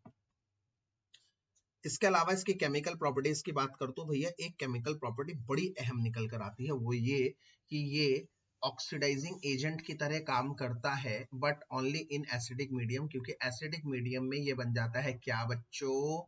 Cr3+। यस, पर अगर मैं बेसिक मीडियम में इसको डालता हूं तो ये क्या बन जाता है बच्चों, CrO4 2 माइनस। तो बेसिक मीडियम, इसका मतलब भाई मैं क्या कहना चाह रहा हूँ, डाइक्रोमेट का इसमें ऑक्सीडेशन स्टेट चेंज हुआ, बट इधर बेसिक मीडियम में ऑक्सीडेशन स्टेट सेम रहता है। इसलिए बहुत अच्छा ये क्वेश्चन बनता है कि ऐसा क्यों होता है कि पोटेशियम डाइक्रोमेट एसिडिक मीडियम में ही एक अच्छा ऑक्सीडाइजिंग एजेंट है और बेसिक मीडियम में नहीं है, क्योंकि एसिडिक मीडियम में पोटेशियम डाइक्रोमेट +6 से +3 बन जाता है और बेसिक मीडियम में पोटेशियम डाइक्रोमेट क्रोमेट में बन जाता है, जिसमें कोई भी ऑक्सीडेशन स्टेट में बदलाव नहीं होता, इसलिए ऑक्सीडाइजिंग स्टेट एजेंट के रूप में काम नहीं करता। इसके अलावा तुम्हें एक चीज पता है, इसमें एसिड डाल दोगे, एसिड में क्रोमेट डाइक्रोमेट बन जाता है, बेस डाल दोगे तो डाइक्रोमेट क्रोमेट बन जाता है। यार ये क्या चक्कर है। यस, इसका मतलब एक ऐसा पीएच है जिसमें ये इक्विलिब्रियम में आ जाते हैं, वो पीएच 4 है, जिसमें क्रोमेट और डाइक्रोमेट एक दूसरे पे इक्विलिब्रियम पर आ जाते हैं, इक्विलिब्रियम पोजीशन होल्ड करते हैं। ठीक है बेटा, इस बात को याद कर लीजिए, ये बात बहुत ज्यादा इंपॉर्टेंट है। इसके अलावा इसकी वो रिएक्शन है, जैसे एसिडिक की बैलेंसिंग के लिए मैं बता देता हूँ, बैलेंसिंग के लिए मैं बताता हूँ क्या करना है। सबसे पहले आप लोगों को क्या करना है, identify the oxidant and reductant, oxidant और रिडक्टेंट को आइडेंटिफाई करिए। उसके बाद एसिडिक में क्या करना पड़ता है, balance oxygen by H2O and then balance hydrogen by H+। ये ध्यान रखना। जैसे यहाँ पर कुछ बेसिक इक्वेशन बताता हूं मैं। अगर आपको दे दिया Cr2O7 2 negative plus I- complete the reaction, तो आप इसको क्या करोगे, सबसे पहले 3+ लिख दोगे, और आपको पता है ये तो मेरी बुकलेट में भी लिखा है, I- हमेशा कन्वर्ट होता है I2 में। ये कॉपी से करना, बुकलेट से मत करना, कॉपी से कर लेना ये रिएक्शन वाला। तो यहाँ पर हम क्या देख पा रहे हैं, +6 है, +6 से +3 जा रहा है, और यहाँ पर I- से I। सबसे पहले आप क्या करेंगे, इधर 2 क्रोमियम है बच्चों, इधर 1 क्रोमियम है, गलत बात। इसका मतलब यहाँ पे भी 2 क्रोमियम कर देंगे, 2 से मल्टीप्लाई करके। यहाँ पे 2 6 द 12, 2 3 द 6। देखो 2 6 द 12, 2 3 द 6, मतलब 6 और 12 में कितना गैप है, 6 का गैप, इधर लिख देंगे 6। इधर आयोडीन 1, इधर आयोडीन 2, ये तो गलत बात है, तो हम सबसे पहले इधर कर देंगे 2 आयोडीन। अब 2I-, तो चार्ज कितना है 2-। यहाँ पर आयोडीन के ऊपर कितना चार्ज है 0, तो -2 से 0 कितना इंक्रीज है 2। तो किसको मल्टीप्लाई करेंगे बेटा, इसको मल्टीप्लाई करना पड़ेगा 3 से दोनों तरफ। तो अगले स्टेप में क्या लिखेंगे, Cr2O7 2 negative plus 3 to the 6 I- gives 2 Cr3 plus 3 I2, ऐसे करके लिखेंगे। पहला स्टेप कंप्लीट हो गया। उसके बाद बैलेंस ऑक्सीजन करेंगे H2O से, हाइड्रोजन करेंगे H+। ऑक्सीजन इधर कितने हैं 7, तो इधर 7 करने के लिए 7 ऑक्सीजन करने के लिए 7 H2O करें। उसके बाद हाइड्रोजन कितने हो गए 14, हाइड्रोजन 14 करने के लिए 14 H+ ऐसे करें। yes. बात खत्म, बैलेंस हो गया। ये क्वेश्चंस बहुत इंपॉर्टेंट है। एक और करवा रहा हूं मैं, ध्यान से सुनिएगा। पेपर में आ जाएगा Cr2O7 2 नेगेटिव को H2S में डाल दो, तो आपको पता होना चाहिए ये तो Cr3+ में बदलेगा और H2S बनता है S में, सल्फर में। ठीक है, बाकी चीजें आपको पता है अच्छी तरह से। यहाँ 2 क्रोमियम थे, अपने 2 क्रोमियम कर दिए, यहाँ +6 था, 2 6 द 12, 2 3 द 6, मतलब यहाँ पर हमेशा ही 6 का ही गैप होगा। यहाँ सल्फर 1, सल्फर 1, सल्फर में यहाँ ऑक्सीडेशन स्टेट -2 होगा बच्चों, और यहाँ पर कुछ नहीं है, अकेला है तो 0 होगा। -2 से 0 कितना है 2 का, इसका मतलब यहाँ पर 3 से मल्टीप्लाई करो, यहाँ भी 3 लिखो, यहाँ भी 3 लिखो। इसके बाद ऑक्सीजन बैलेंस करो H2O से। पूरे लेफ्ट हैंड साइड में ऑक्सीजन कितने हैं 7, 7 कर दो H2। अब हाइड्रोजन कितने हो गए 14, देखो 14 हाइड्रोजन हो गए। 14 में से यहां ध्यान से देखिए 3 दूनी 6 हाइड्रोजन तो ऑलरेडी है, वहां 14 हाइड्रोजन है, यहाँ पर 3 दूनी 6 हाइड्रोजन तो ऑलरेडी है। आंख बंद करके मत करिएगा, कई बच्चे क्या करते हैं 14 हाइड्रोजन है, यहाँ 14H प्लस लिख दिया। अरे यार देख तो ले, 6 हाइड्रोजन पहले ही है, तो कितने आएंगे? सिर्फ 8H प्लस आएंगे। यस, मेरी बात समझ में आ गई ना? बहुत बढ़िया, करवा लें। Cr2O7 करना, Cr2O7 2 नेगेटिव, इथेनॉल डाल देते हैं इसमें, तो ये बन जाता है Cr3 प्लस और ethanoic acid CH3COO minus. Ethanoic acid ऐसे दिखा दिया करो, ऐसे दिखा दिया करो, ठीक है। इसकी बैलेंसिंग मत भी करो तो भी कोई टेंशन नहीं है, बस इतना याद रख लो बेटा जो मैं बता रहा हूं, क्या कि एक वैल्यू बेस्ड क्वेश्चन, अच्छा क्वेश्चन ये बन सकता है कि हम लोग अल्कोहल ड्रिंकर्स के लिए क्या करते हैं, कहते हैं उसे हाँ भाई यहाँ पर वो करो, खांसो, और उसके अंदर हम डाल देते हैं पोटेशियम डाइक्रोमेट जिसका कलर होता है ऑरेंज, और वो खांसते हैं तो वो बन जाता है, खुद हो जाता है ये कलर Cr3 प्लस, इसका कलर होता है ग्रीन, तो कलर चेंज हो गया, इसका मतलब उसके मुंह में इथेनॉल था, तभी तो इथेनॉल ऑक्सीडाइज हुआ इथेनोइक एसिड में, इथेनॉल इथेनोइक एसिड में तभी तो ऑक्सीडाइज हुआ। समझ रहे हो मेरी बात? ये बहुत अच्छा वैल्यू बेस्ड क्वेश्चन है बेटा। ये है पोटेशियम डाइक्रोमेट। पोटेशियम डाइक्रोमेट एक ऑरेंज रंग का कंपाउंड है, ऑरेंज रंग के कंपाउंड में इथेनॉल डालोगे, अगर इथेनॉल ड्रिंक जिसने अगर कर रखी होगी तो वो खांसेगा तो इथेनॉल इथेनोइक एसिड में कन्वर्ट हो जाएगा और ये कन्वर्ट हो जाएगा ग्रीन कलर में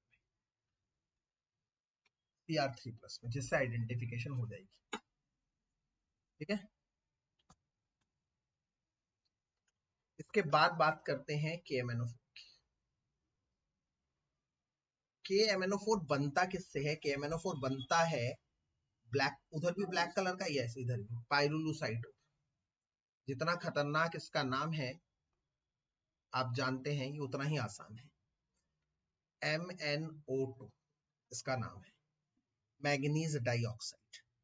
इसका क्वेश्चन दोनों में से एक का क्वेश्चन 110% आएगा।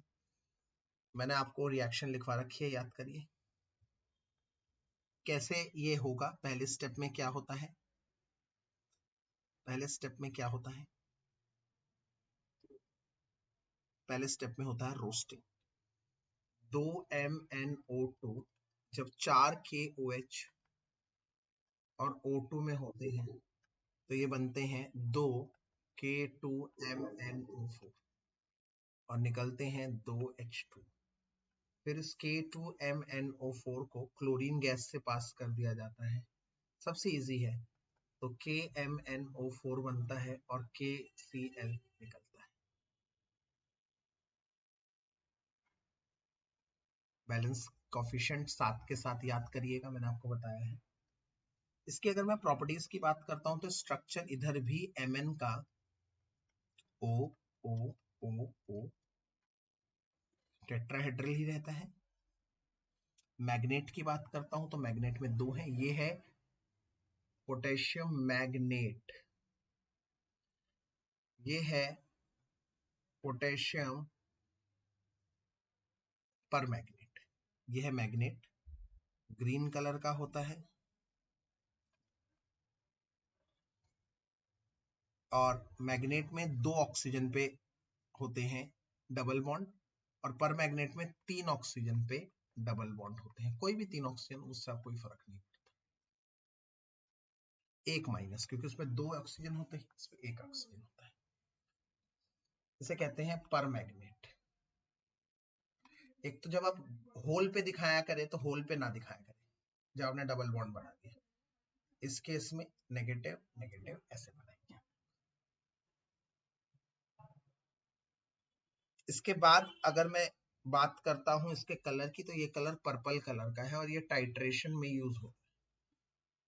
ये एसिडिक और बेसिक दोनों में होता है। अगर मैं बात करता हूँ MnO4 माइनस की, तो ये एसिडिक में कन्वर्ट होता है Mn2 प्लस में, और अगर मैं एल्कलाइन बता देता हूँ या फेंटली एल्कलाइन बता देता हूँ, हल्का फुल्का एल्कलाइन, तो दोनों के ही केस में ये MnO2 में कन्वर्ट होता है। इधर +7 से +2, +7 से +4। इसका मतलब यहाँ चेंज ऑक्सीडेशन स्टेट का होता है 5 इलेक्ट्रॉन का, यहाँ चेंज होता है 3 इलेक्ट्रॉन का। ये ध्यान रखिएगा। एल्कलाइन का मतलब ही बच्चों होता है बेसिक। तो अगर मैं टाइट्रेशन की आकर रिएक्शन आप लोगों को बताऊं कि भाई टाइट्रेशन की रिएक्शन, तो बताना कौन सी टाइट्रेशन में कैसे रिएक्शन करते हैं ये लोग।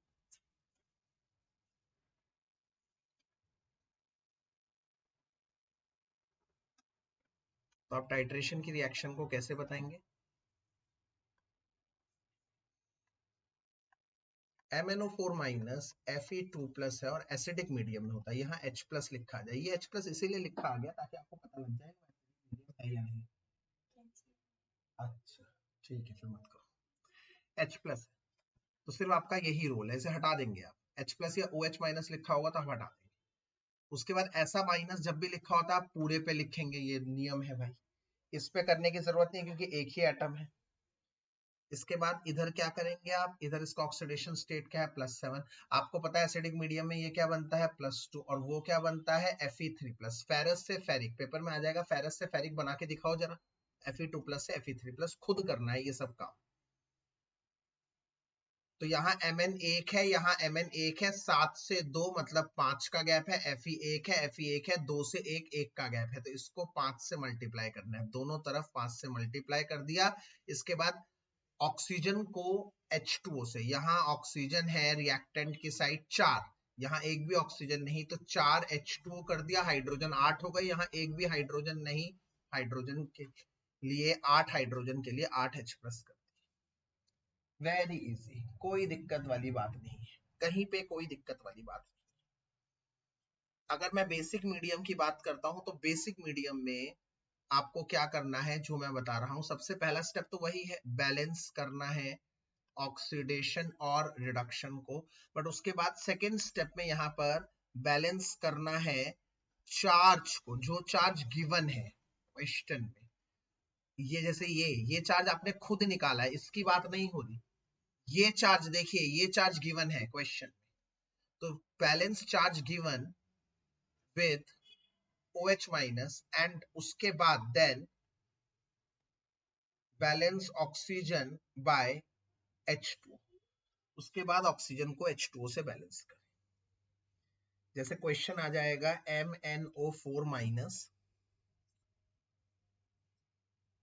MnO4- प्लस ऑक्सलेट आ गया, जैसे C2O4 आ गया,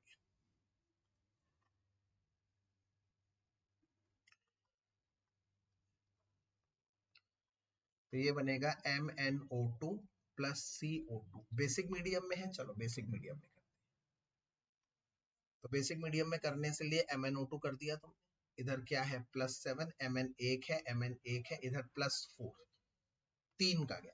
इधर कार्बन का ऑक्सीडेशन स्टेट +3 निकलेगा, इधर +4। जो निकालना भूल गया ऑक्सीडेशन स्टेट, उसके लिए बता रहा हूँ, मान लो X है तो वो 2X आ जाएगा, एक ऑक्सीजन पे -2, तो 4 दूनी -8 बराबर 2 -2, तो X की वैल्यू यहाँ से देख पा रहे हैं आप +3 निकल, तो जो भूल गया वो ऐसे निकाल सकते हैं।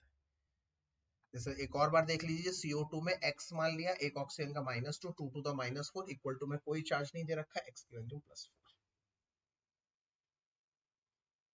तो इसका मतलब यहां से यहां बैलेंस करिए, यहाँ 2 कार्बन है, पहले 2 कार्बन तो लिखिए, फिर 2 3 द 6, 2 4 द 8, 6 और 8 मतलब 2 का गैप है, तो इसको 3 से कर दीजिए, इसको 2 से कर दीजिए, दोनों तरफ 2 से कर दीजिए। 2MnO4- इसको 3 से करिए, 3C2O4 2- gives 2MnO2 प्लस 3 से करेंगे इसको तो 3 to the 6 हो जाएगा, 6CO2 कर दिया। जरा ध्यान से देखिए, जब हम दोबारा लिखते हैं तो मैंने दोबारा लिखने पर वही ऑक्सीडेशन स्टेट लिखे हैं जो क्वेश्चन में गिवन थे, मैंने जो ऑक्सीडेशन स्टेट निकाले हैं उनको मैंने लिखा ही नहीं। तो इधर टोटल चार्ज देखिए तो जरा कितना हो रहा है, इधर -2 और -3 to the -6, तो टोटल चार्ज हो रहा है -8। लाइन डाल दीजिए और उधर का चार्ज देखिए, इधर एक भी चार्ज नहीं है, इधर एक भी चार्ज नहीं है भैया, ये तो बड़ी नाइंसाफी हो गई। उधर है 0 चार्ज, तो इधर 8 नेगेटिव है, उधर एक भी चार्ज है, तो 8 नेगेटिव के लिए 8 OH माइनस करे और जितने OH करते हैं उसके आधे H2O कर दीजिए और अपना पाला छूट गई, अपना पाला छूट गई। एक बात आप लोगों को बता ही देता हूं, याद कर लो भैया कि बेसिक मीडियम में MnO4 माइनस I माइनस को कन्वर्ट करता है। वैसे तो I माइनस हमेशा I2 में कन्वर्ट होता है एसिडिक मीडियम में, पर बेसिक मीडियम में I माइनस कन्वर्ट होता है IO3 माइनस में। ये है आयोडेट आयन, आयोडेट आयन इसमें कन्वर्ट होता है। अच्छा कोई बात नहीं, दूसरे चैप्टर खोलो पहले, मैं उसको बता दूं। ठीक है, आयोडेट आयन इसे कहते हैं बच्चों। ये कैसे बैलेंस करेंगे जरा बताओ। ये है +7, ये है +4, एक Mn है, एक Mn है, 7 से 4 कितना गैप है, 3, एक आयोडीन है, एक आयोडीन है, इधर ऑक्सीडेशन स्टेट है +5। याद रखिए जरा, -1 से +5 ना 6 का अंतर है भाई, 6 का अंतर, -1 से +5 6 का अंतर है, इस बात का ध्यान रखिएगा, भूल मत जाइएगा, 6 का अंतर है। इसका मतलब उसको 2 से कर देंगे, इधर 2 आ गया, इधर 2 आ गया, बात बन गई, खत्म बात। अब चार्ज अगली बार इसको उतारिए, फिर से उतारिए, और उतारेंगे इस तरह से कि जो चार्ज दिया हुआ है सिर्फ वही लिखेंगे।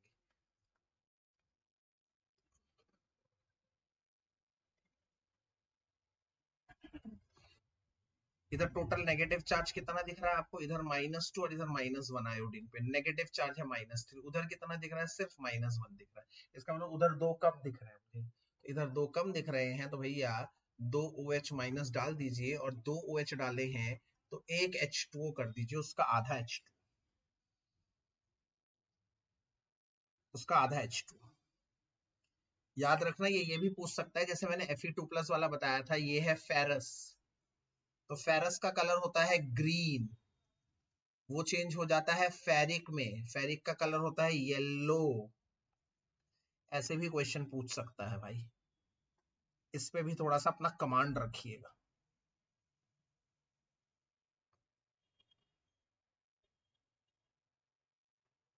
इसके अलावा H2O3 में H2O3 अगर होता है, इसे थायोसल्फेट कहते हैं, इसको भी वो SO4 में ही बदलता है। SO3 सल्फाइट होता है तो उसको भी वो SO4 2- में ही बदलता है, ध्यान रखिएगा। थायोसल्फेट भी बदला सल्फेट में, सल्फाइड भी बदला सल्फेट में, ये जरूर याद रखिएगा। और H2O8 2- वो भी बदलता है SO4 2- में ही, मतलब ये तीनों बनते हैं SO4 2-, ये ध्यान रखना है। तो पेपर में आपको ये दिख जाए भाई साहब, भाई इसका छोटा भाई दिख जाए, भाई इसका दूसरा भाई दिख जाए, ये सब बनेंगे तो सब के सब SO4 2-। ये बात याद कर लीजिए, धर लीजिए अपने दिमाग में। इसके अलावा एक और 2 रिएक्शन और बता रहा हूं, इंपॉर्टेंट। पहला कि अगर मैंने KMnO4 को हीट किया तो क्या होगा, KMnO4 को हीट करने पर क्या बनेगा, ये एक डिस्प्रोपोर्शनिएशन रिएक्शन, K2F नहीं डिस्प्रोपोर्शनिएशन, सॉरी, दोनों ही ऑक्सीडेशन स्टेट कम ही है, तो पेपर में आएगा is it a disproportionation reaction, no, ये याद कर लेना। क्यों, क्योंकि यहाँ पर इसका ऑक्सीडेशन स्टेट +7 है, यहाँ पर +6 है, और यहाँ +4 है, ये दोनों कम हो रहे हैं। डिस्प्रोपोर्शनिएशन वो होता है जिसमें एक का कम एक का ज्यादा होता है। तो ये पोटेशियम परमैग्नेट हुआ, ये पोटेशियम मैग्नेट है,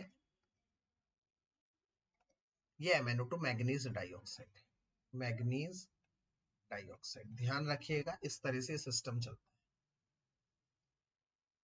ये एक रिएक्शन है जो बहुत ही इंपॉर्टेंट है। ये डायमैग्नेटिक होता है, याद रखना, temperature dependent, weak paramagnetism show करता है, बट होता डायमैग्नेटिक। इसके अलावा बस एक और चीज बताऊंगा, वो बहुत इंपॉर्टेंट है कि MnO4- में जब Mn2+ डाल दिया जाता है तो क्या होता है, ये Mn2+ को भी ऑक्सीडाइज कर देता है, कैसे में, MnO2 में। तो इसका मतलब ये खुद तो MnO2 में बदलता ही है, Mn2 प्लस भी MnO2 में बदलता है। देखो ध्यान से, ये बहुत इंपॉर्टेंट है। हमें पता है बेसिक मीडियम में MnO4 माइनस MnO2 बनता है, Mn2 प्लस भी MnO2 ही बनता है, इसमें सिंगल प्रोडक्ट बनता है। ये बहुत ज्यादा इंपॉर्टेंट रिएक्शन। ये दो रिएक्शन मैंने अलग से बताई है, अलग से कोने में ले जाकर अलग बता रहा हूँ।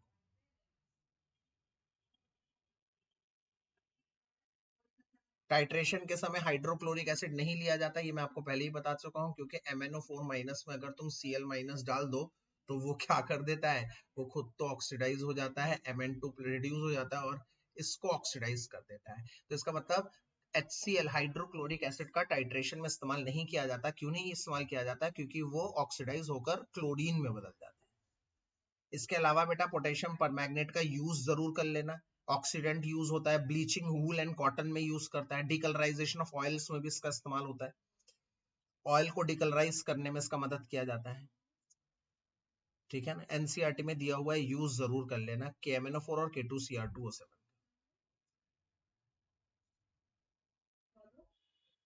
एक आखिरी चीज जो मैं बताना चाहता हूं, उसके बाद मैं ये क्लास खत्म करूंगा। वो आखिरी चीज क्या है कि क्वेश्चन है मेरी बुकलेट का।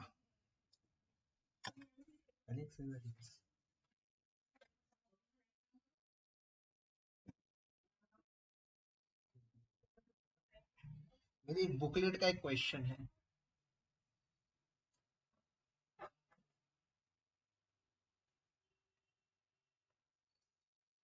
ठीक है, ये एक न्यूमेरिकल है, बस एक न्यूमेरिकल, वो मैं आखिरी कराना चाहता हूँ क्योंकि वो मेरे ध्यान में था।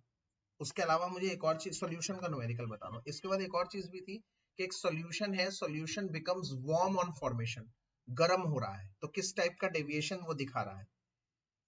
वो नेगेटिव डेविएशन दिखा रहा है अगर गर्म हो रहा है। इसके अलावा मैं एक आखिरी क्वेश्चन बताना चाहूंगा। क्वेश्चन है कि एक solution of 3.8 gram sulfur in 100 gram CS2, in 100 gram CS2 boils at 46 to 46.66, boils at 246.66 degree Celsius,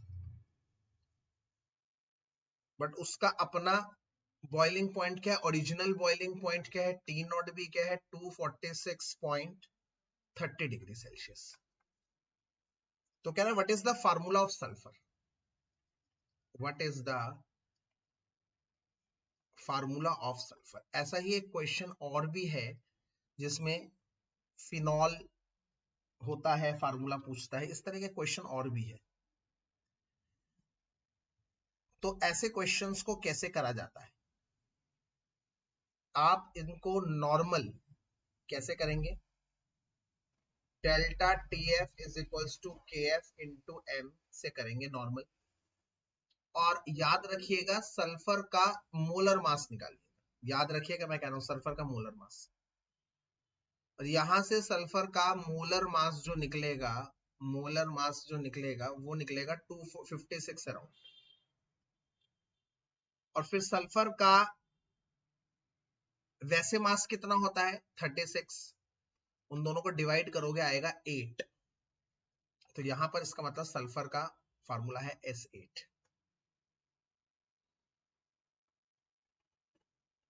ध्यान से देखो, मेरी बात को समझने की कोशिश करिए। इसको एक और तरीका है, या तो पहले यहां से हम लोग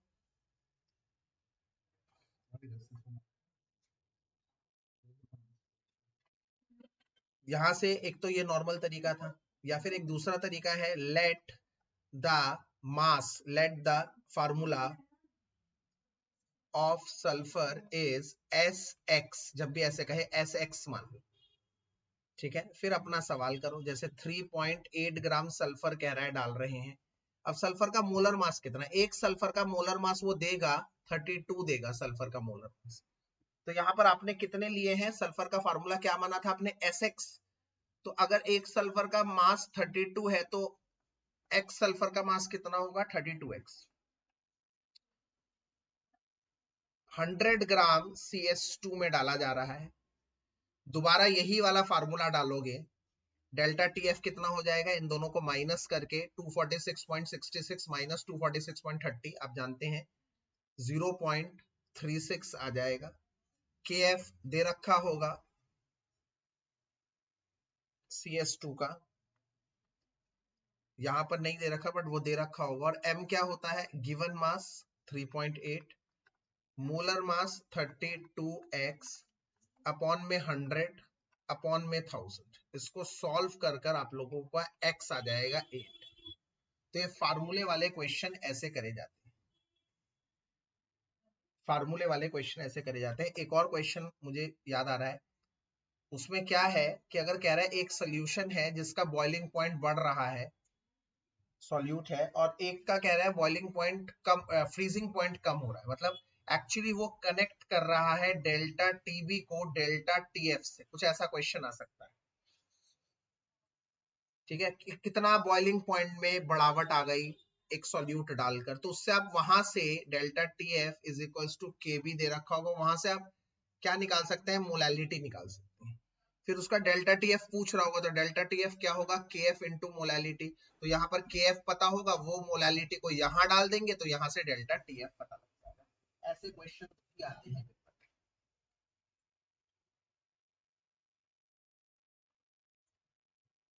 तो ये रहा मेरी सारी बात। ठीक है, मैं दोबारा एक बार आप लोगों को बता दूं, अभी रुक जाए जिसके कुछ भी डाउट्स हैं, 5 मिनट में डाउट्स ले रहा हूं, क्योंकि मैं चाहता हूं आप लोग अभी फ्री हो जाए, जल्दी से जल्दी, जल्दी से जल्दी फ्री हो जाए। आपको कुछ नहीं करना, अभी आपको बस एक बार अच्छे से रिवीजन करनी है।